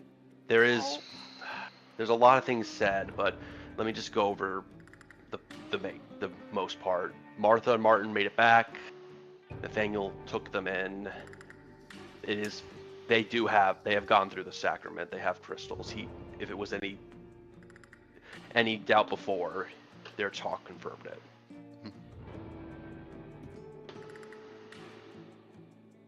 I also talked to Dakota. He's doing well, and when I noticed the looks, I gave him a warning that if he needs to, he might need to distance himself from us for his own sake. But he is doing all right. He has some interesting things that I'll probably want to talk to some of you guys about later. As for the messages, Anar was there, but he was more very hot-headed. Rosie was around him still. and he wants me to tell you two to leave, and he's gonna find your mom. But I'm gonna be honest, I'm not sure if that's the first thing on his mind anymore. Wait, out of So character. now we have to save both of them? I told you we could just kidnap him. We could just kidnap him and lock him in the jail outside and just keep him there. Yeah, he's. I'm sorry to say this, but expect your next conversation to be very heavy-handed. It's Alice, okay. It runs in the family. We're all very well. I don't know about Kala, but I'm hot-headed. So. and Alice, Hopper's doing all right. I told him that Orion's gone. I don't know how he took it though. Did he say anything? He was a little taken aback, and we didn't have time to exchange a lot of words. I don't know. He didn't really give he seemed not a lot of work, just a bit taken aback. But he wanted to let you know that he hopes that you're doing all right, and that you continue to do it well. Thanks, Torn. And Ron, Nathaniel is demanding that we give the woman's crystal back. If we don't come back with the crystal at any point, they're going to be cross with us. Aren't they How do you know that we even had it? Because apparently he somehow has the ability to talk to the souls inside these crystals, and the other ones that we left told him. No, I think they use. Oh wait, would I know that spell? Do we have that? It's on your list now. They probably used Speak with Dead. Yeah. Because she's a cleric. Yeah, I have it, so I would know that. They basically, the ones that we left told them that a half-orc came to attack them and denying their word. You don't think it'll buy a corpse? They attacked us. I told him as such, but he knows that we gave the scepter. Versus us. And he knows that we gave the scepter. He asked us to get them to the church. He hopes that we don't oppose each other in the future. He's willing to work things out, but giving the crystal back is non-negotiable. He's demanding it. It's an ultimatum. And from the looks that I was seeing as I was going to the camp, I imagine almost everyone there knows, including your brother and including Hopper. Well, Hopper told me that what they're doing is bigger than all of them. I've heard that before today. But it goes to show if it comes down to it, they're prepared as we are. Wait, what did you say, Kala? They said we should find out what the person in the crystal wants. Mm-hmm. Yeah. Well, considering our last interaction with her, we know what she wants. And But it might be different because she's not alive now. Something tells me she might be more alive than we think. Don't know unless we let Ron talk to her. Ron. Well, I can try tonight. All right. Sorry, can I ask you a very blunt question? Yeah. Are we going to get attacked in the streets of Emberwood by a bunch of cultists and fanatics? The streets of Emberwood might be unlikely. Drakkenheim, much, much more likely. Another one yet. Never mind. On a happier note, Tinu pulls out this spell magic scroll. Do you guys want to do this? I can do this now. Oh yeah, sure. That'll be interesting. I had one other thing. It's not well. I don't know. The Night Captain wants to see you all. Why? Why? He's interested in Look, I was trying to get a deal. You know, it's fucking expensive, and he's interested in the maps that we found in Korgoth's ship. I'm only going if we get to ride Griffins. 'Cause But she promised. you told him about the maps. Why? Yeah, why were you talking to him? Oh, it's simple. He's fighting with Queensmen. I You're figured. trying to set that up. You see it, Addy. I know you would. Why did and what was his reasoning for obviously saying no? Oh, because he wants to see them himself before he does anything. I mean, Plus, I don't want him killing my clan. Well, my kin, I would say. Well, we're not going to hand the dwarves over to the church. Right. I think they're worried about the dwarves not wanting the dwarves getting aggressive should the church come to them. And I figured if this placates them and bides their time when they It wait, won't. leaving. Maybe, I don't know. I mean, The only time the church cares more about the destroying of the entirety of Delirium than they care about a handful of dwarves. yeah, but I mean, if you go the angle where they go hit these pockets of the Queensmen that we knew, that also has two factions worried about each other and out of our way, possibly. And I see the angle he was going for. Mm-hmm. and if it somehow takes the pressure of the Queensmen off, he might think that negotiating with the dwarves to get them to leave the delirium alone might be easier. I'm not worried about him. I want them not focus. I mean, my thought process would be have the Queensmen and the church focused on each other while we get the academy and the church and the dwarves set up. Plus, if you lot are actually intent on helping the Hooded Lanterns at Reed's Manor, it'd be a lot better if the Queensmen were way too busy with a bunch of pissed off paladins Oh, to deal with our wait. asses. We were supposed to do that today. We said it last time. Out of character. We said we were gonna go tell them about the boat today. Yeah, but Nobody did it. Yeah. We also Oh, can't. We also Okay. ran out of time. We could Everybody- have done it when Louis was walking back. We got back real late, I thought. Yeah. It'll be a good morning. Hello. Okay. I gotta Yeah, go right talk now about it. it's like 9:30, almost 10 p.m. Okay, never mind. Well, let's see, 1, 2, 3. It's more like 11. It's pretty late. We By the also time we got traveled and had other encounters and And people got is healed and like, it, really yeah. Okay. So yeah, I just I figured that if the Queensmen, who were inevitably going to piss off, were busy dealing with angry paladins, they wouldn't send killers to come kill us because we welched on the deal. But they're probably gonna find out that it was us that pulled them. I mean, eventually. Maybe. Mhm. I don't know. Oh, Apparently I'm Theodore sure they thinks will. himself this titanic force of imminent security, unscalable by any thief or Tina killer. that- rolls her eyes Is that at that. Louis? Is that what he said, or is that what you thought as you heard him? I mean, he kind of said that the Queensmen were a bunch of, nothing. And that they weren't Good. Let doing him great. underestimate him. That's what I said. I warned him point blank to his face. I did. I didn't take me seriously. I don't. Is there a way that we can make a copy of the maps and give them a copy of it? I Cool. want to have some copies to show to the Hooded Lanterns myself and for our own use, so I can try to do that tonight. We got Yeah, calligraphers nobody's everywhere. taking this map from me. I mean, outside of the party.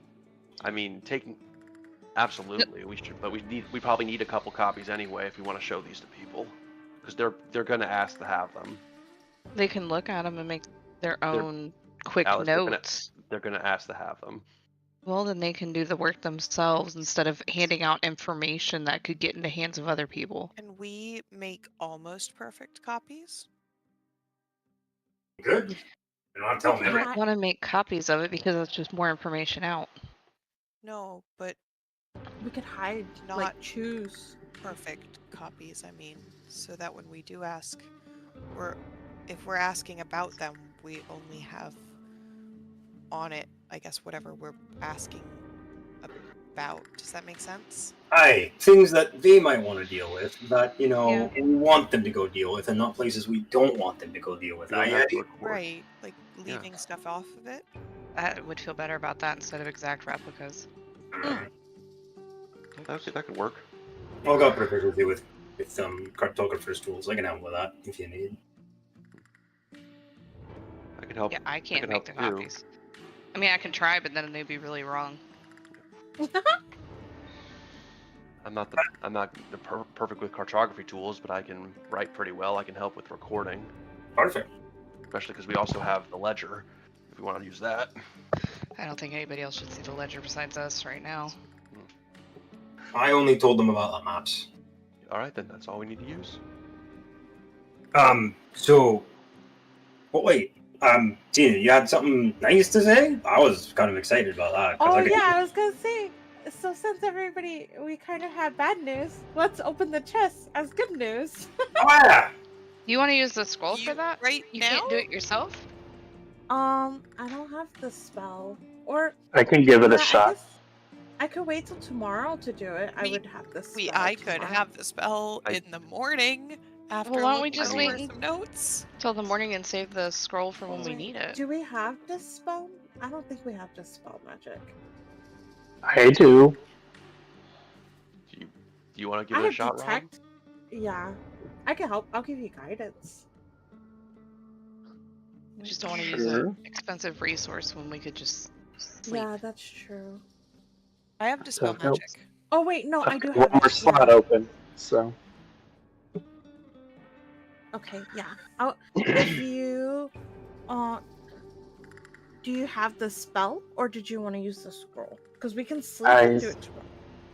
I have the spell. I have one more slot. I can give it a try. And if it's too okay, high, yeah. then we can use the scroll You could do it tomorrow. right now?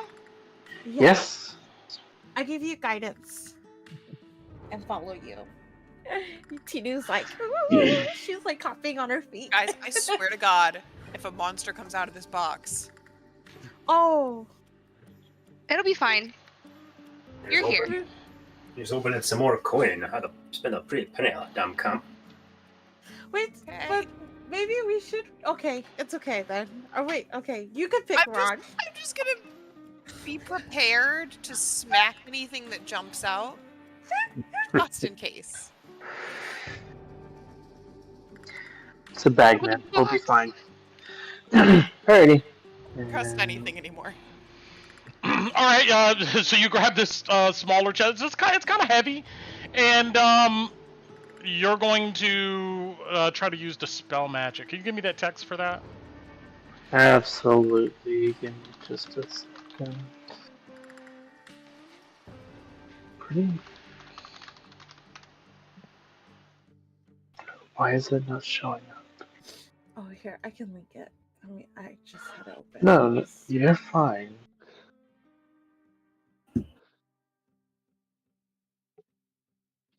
Spell magic. There it is. Alrighty. We're going to post in VTT. Got it.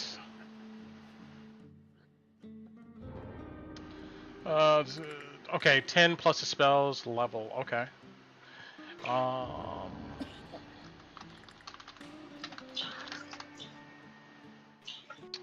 See here.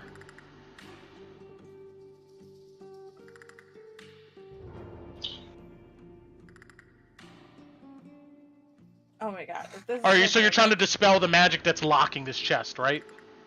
Correct. Got it. You touch the lid and you whisper your incantations, and you feel that magic dissipate. Also,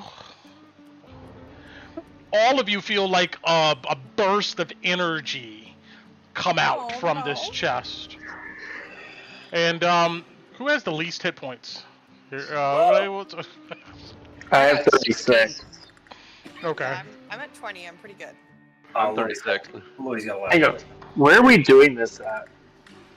I'm assuming down in the wrecked basement, or yeah, where you got in the sleep area, or the. Like first floor, Over the other. like the main area. I just assumed it was out by the broken open prison because that's Yeah, where I assumed out here. Yeah. Where me and Ron are. Don't forget your temp HP. I have 40 with my temp.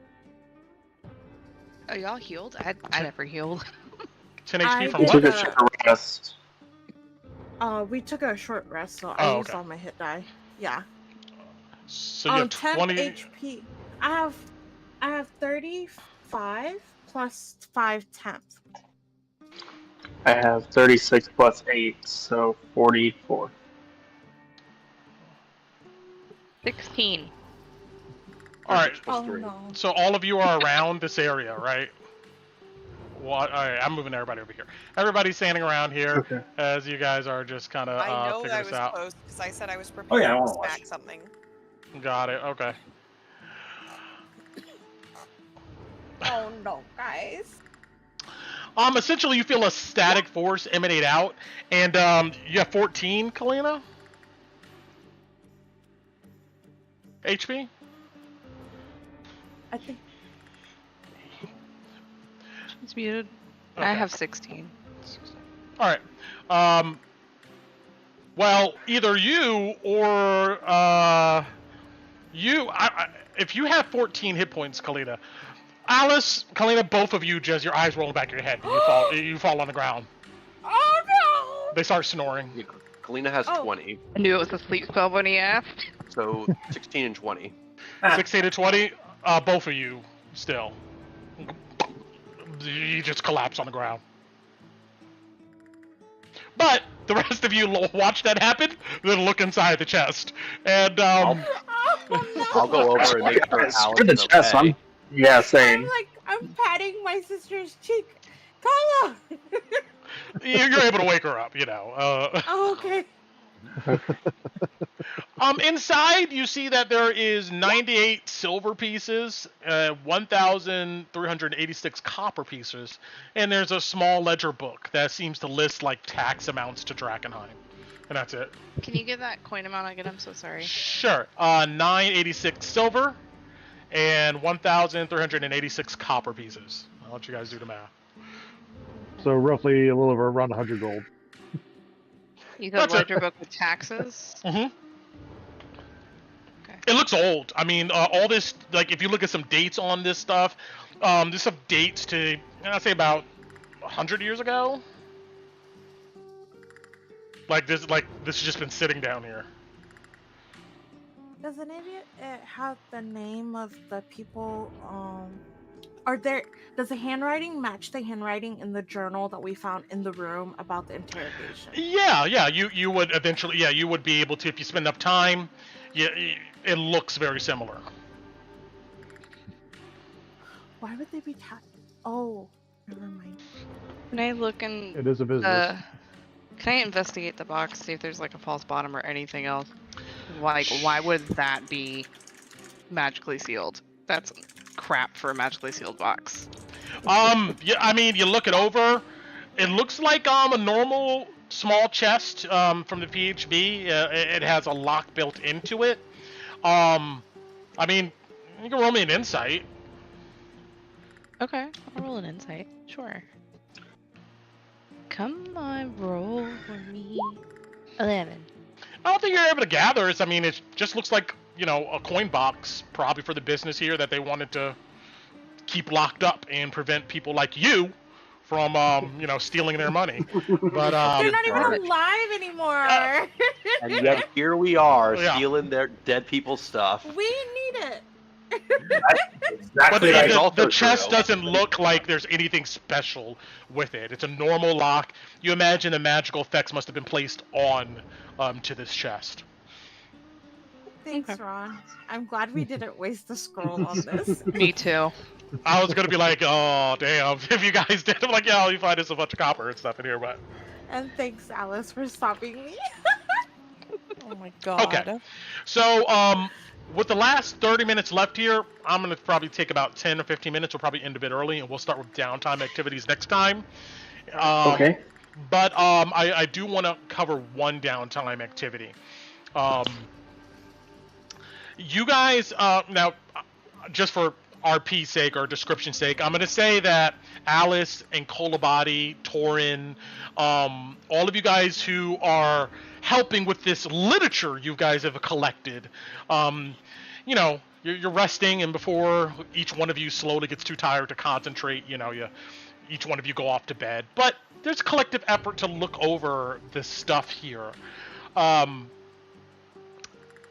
I thought it was just going to be Alice and Kolabati looking over this, but since a lot of the party is kind of helping with this activity,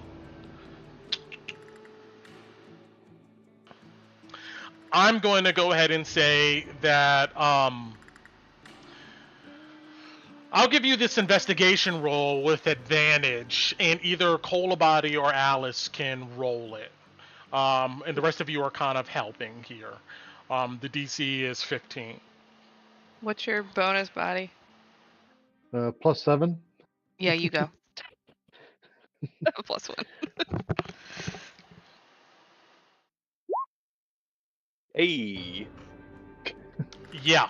I'm going to say that with everybody's help, instead of taking the 3 downtime days I told you guys in your private channel, you're able to collectively look over these books. I'm going to say the Song of Fire, the old version edition, the King James edition of the Song of Fire.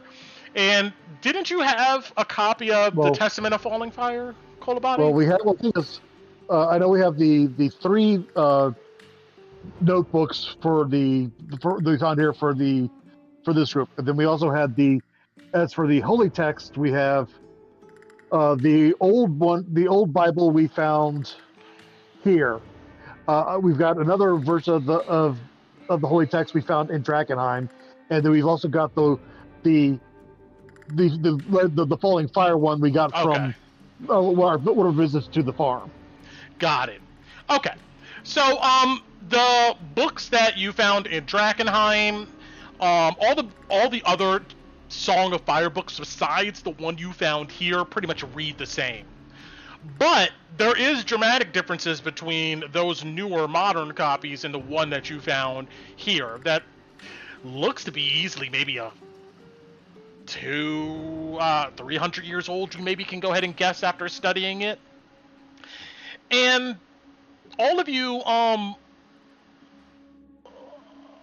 find these differences here, which I will give you a hint. Some of this stuff will probably be important to information maybe later on. So I'll drop the text, some of the text, but I'll leave you guys to make some notes. Well, while going through this and helping them figure this out, I would probably bring up what Dakota Jones told me about the Falling Fires text. That and the pamphlets, as well as his theorems about the lights. Gotcha. First of all, I'm gonna say that somebody roll me a 3d6.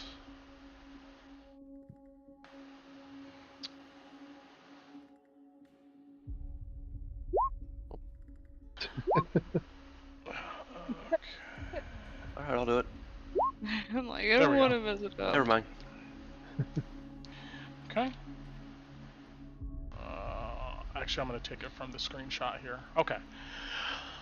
I'll put this in the some passages of note from the Testament of the Falling Fire, as Torrance explaining what at least Dakota told him. I'm going to put this under PC notes here. This passage sticks out. And okay, from my table. Ooh. Brent, is it alright to read this out loud? Yeah, sure, go for it. One day soon, we will near the end of our world, an age where great heroes will be needed. These holy stones were heaven sent, so we might prepare our spirits to meet the all-consuming shadows. In our darkest moment, the sacred flame will set alight our blazing hearts as one. The divine matriarch cannot speak for the sacred flame, and indeed neither could the Saint Tarna herself. It is not the place of mortals to speak for the sacred flame. We can only help others listen and see. It is the divine light that lights our path, not hollow words. Praise Jesus. Saint Tarna, anyway. Alright. When the angels came upon Saint Tarna, she asked for their forgiveness and redemption.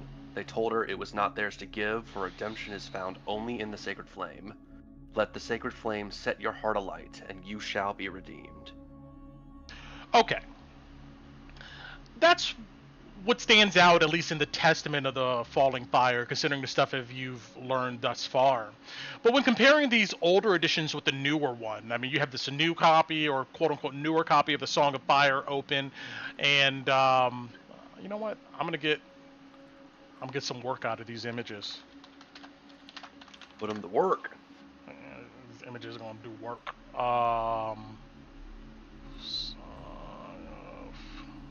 Wait, so the Song of Fire changes? Well, Yes, you look at this older copy, and it's different than this newer copy. No, I mean like, so like, you know like Twinkle Twinkle Little Star. So let's say we knew that, we all know that song, right? Yes. But what I'm asking is, so the lyrics change? We would all think that a different version of Twinkle Twinkle Little Star? Yeah. Or is it like a song that everybody knows? Let's see.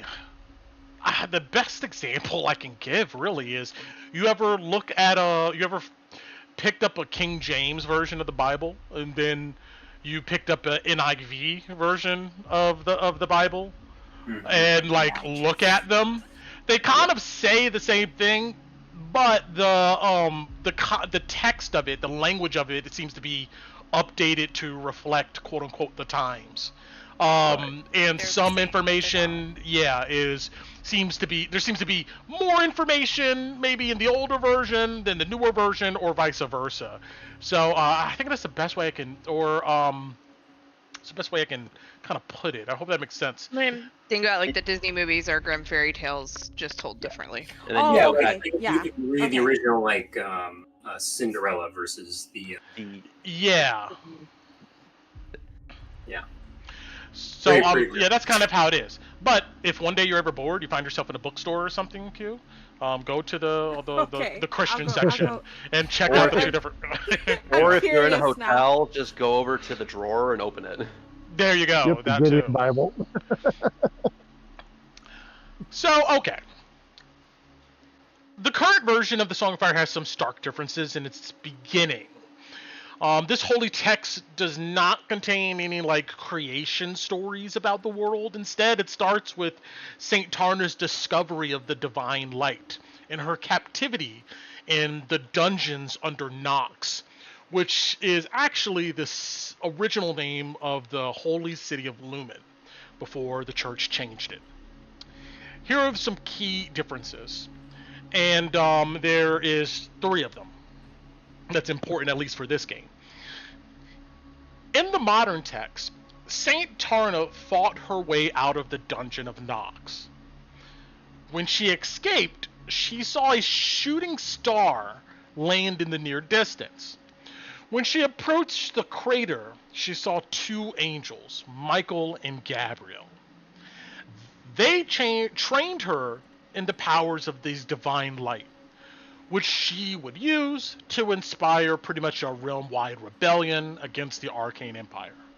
That's in the modern text. This older one, Saint Tarna found a shard of quote-unquote crystallized light in the dungeon of Nox that spoke to her. She took the crystal, and the voice from it guided her through the dungeon to her freedom, where she then met Michael and Gabriel when she emerged. The angel says she was chosen to spread the divine light to the realm and prepare the common folk for the coming darkness. The next set of differences is the modern text seems to describe Michael and Gabriel as large humanoid angels made of pure light almost. The older text says that that the angel Michael is depicted as quote unquote the color of coal, and Gabriel is depicted as quote unquote white as ivory.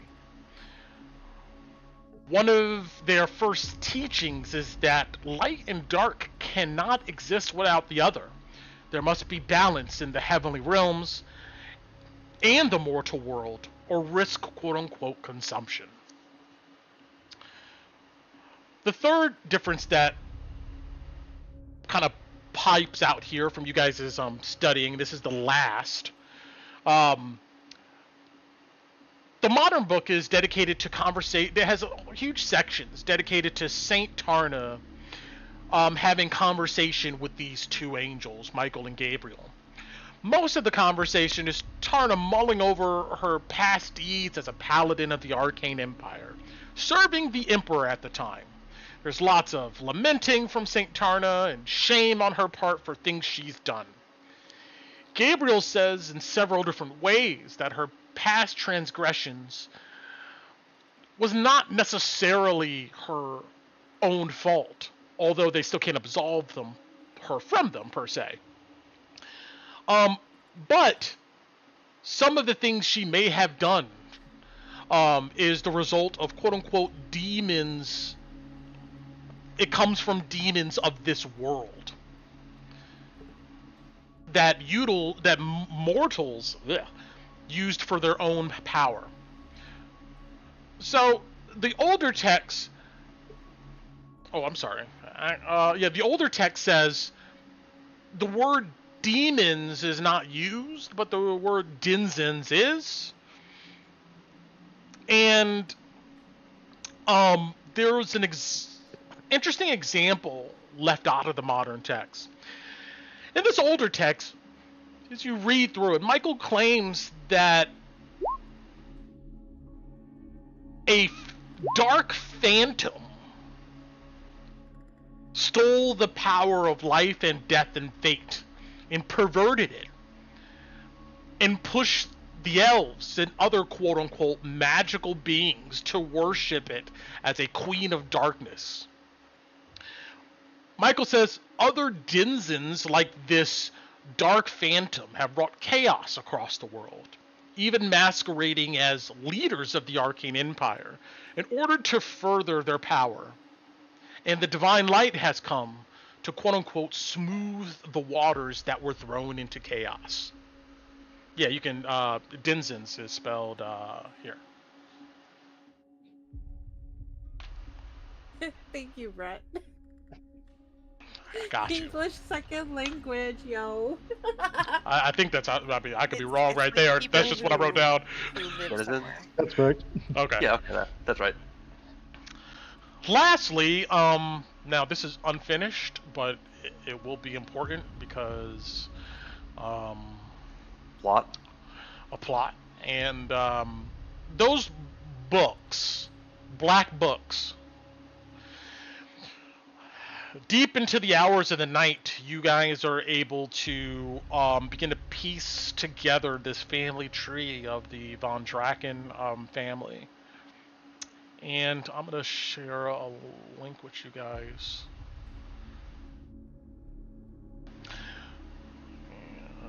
Open in world. There we go. Ooh. And this is... I'm not done with it. It's starting to go deeper, but part of the quote-unquote fun, which is not really fun, it's just work for you guys because I put the work into doing it, is I'll put that... You know what? I'm gonna delete that there. I'm gonna give these links separately to Kolabati and Alice here.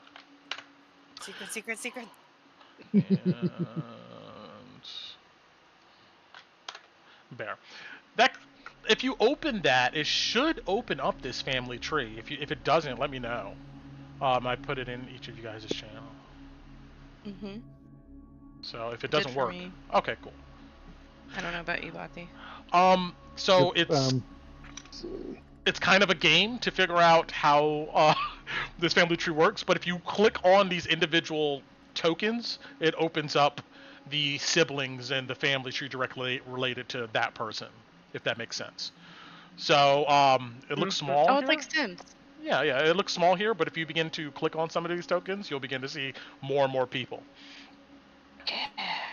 Find our vamp.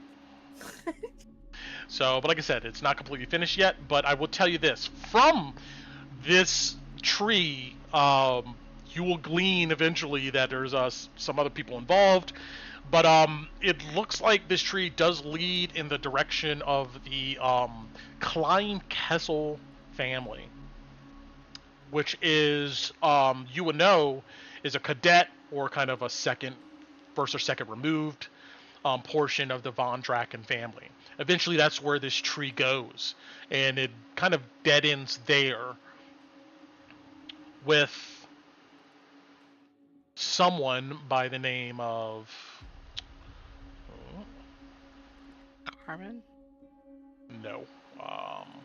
That's at the start of the tree. At the end of it, which it's not all there yet, so just know that. Oh, for me, But, Carmen's on the is the like. And maybe I'm reading it wrong. Okay. you have to back out and then click on other tokens. You'll figure it out if you play with it long enough. You'll be like, oh, okay, I see how this works. But Carmen There's a should not. Vladimir. I Yeah, don't I know, like right? that name. 1 second. Here we go. Oh, you're so funny. It ends with Constance Kleinkessel. Countess Constance Kleinkessel is her fucking name. That's what it has in the book. Constance Kleinkessel. Say that 3 times fast. But that's what the book is going with. So.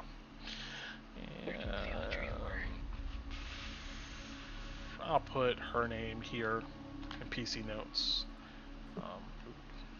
So ends with Constance Kleinkessel. Yes. Torin, you would know that Countess Constance Kleinkessel is the current ruler of House Kleinkessel out in Kessel Home. And that she's distantly, and her family's distantly related to the von Kessel family. And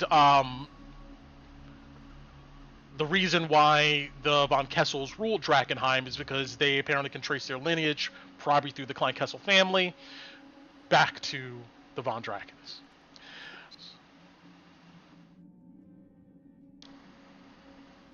Okay. Yep. I would definitely bring that up if I'm as I help with research. Mm-hmm. So I wanted to knock that off the books here, but we will stop there, and we'll hit the other downtime stuff next time. Next time. Next time on Dragon So Ball that didn't Z. take any downtime days then, Brett? For us?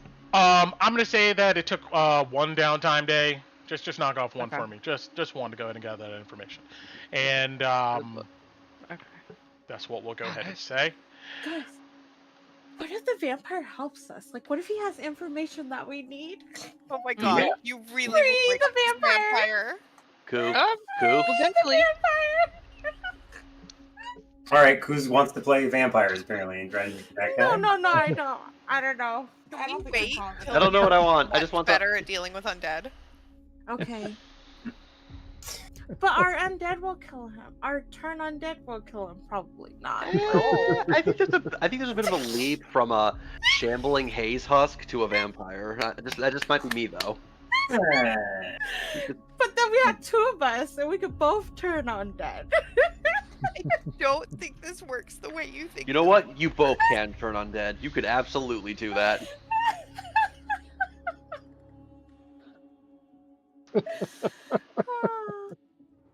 I see this, Ron, and I will do such.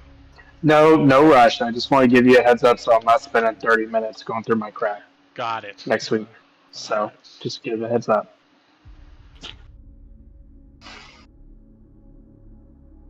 Excellent.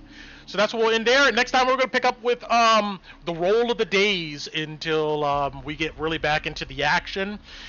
Essentially, next session is going to be you guys are going to tell me how many downtime days you want to spend. You guys already told me what you're going to do, but I just really knows how many downtime days you guys want to spend. You have essentially 20 you can do. in total, but you don't have to spend all those days. But just I know don't that think we're planning.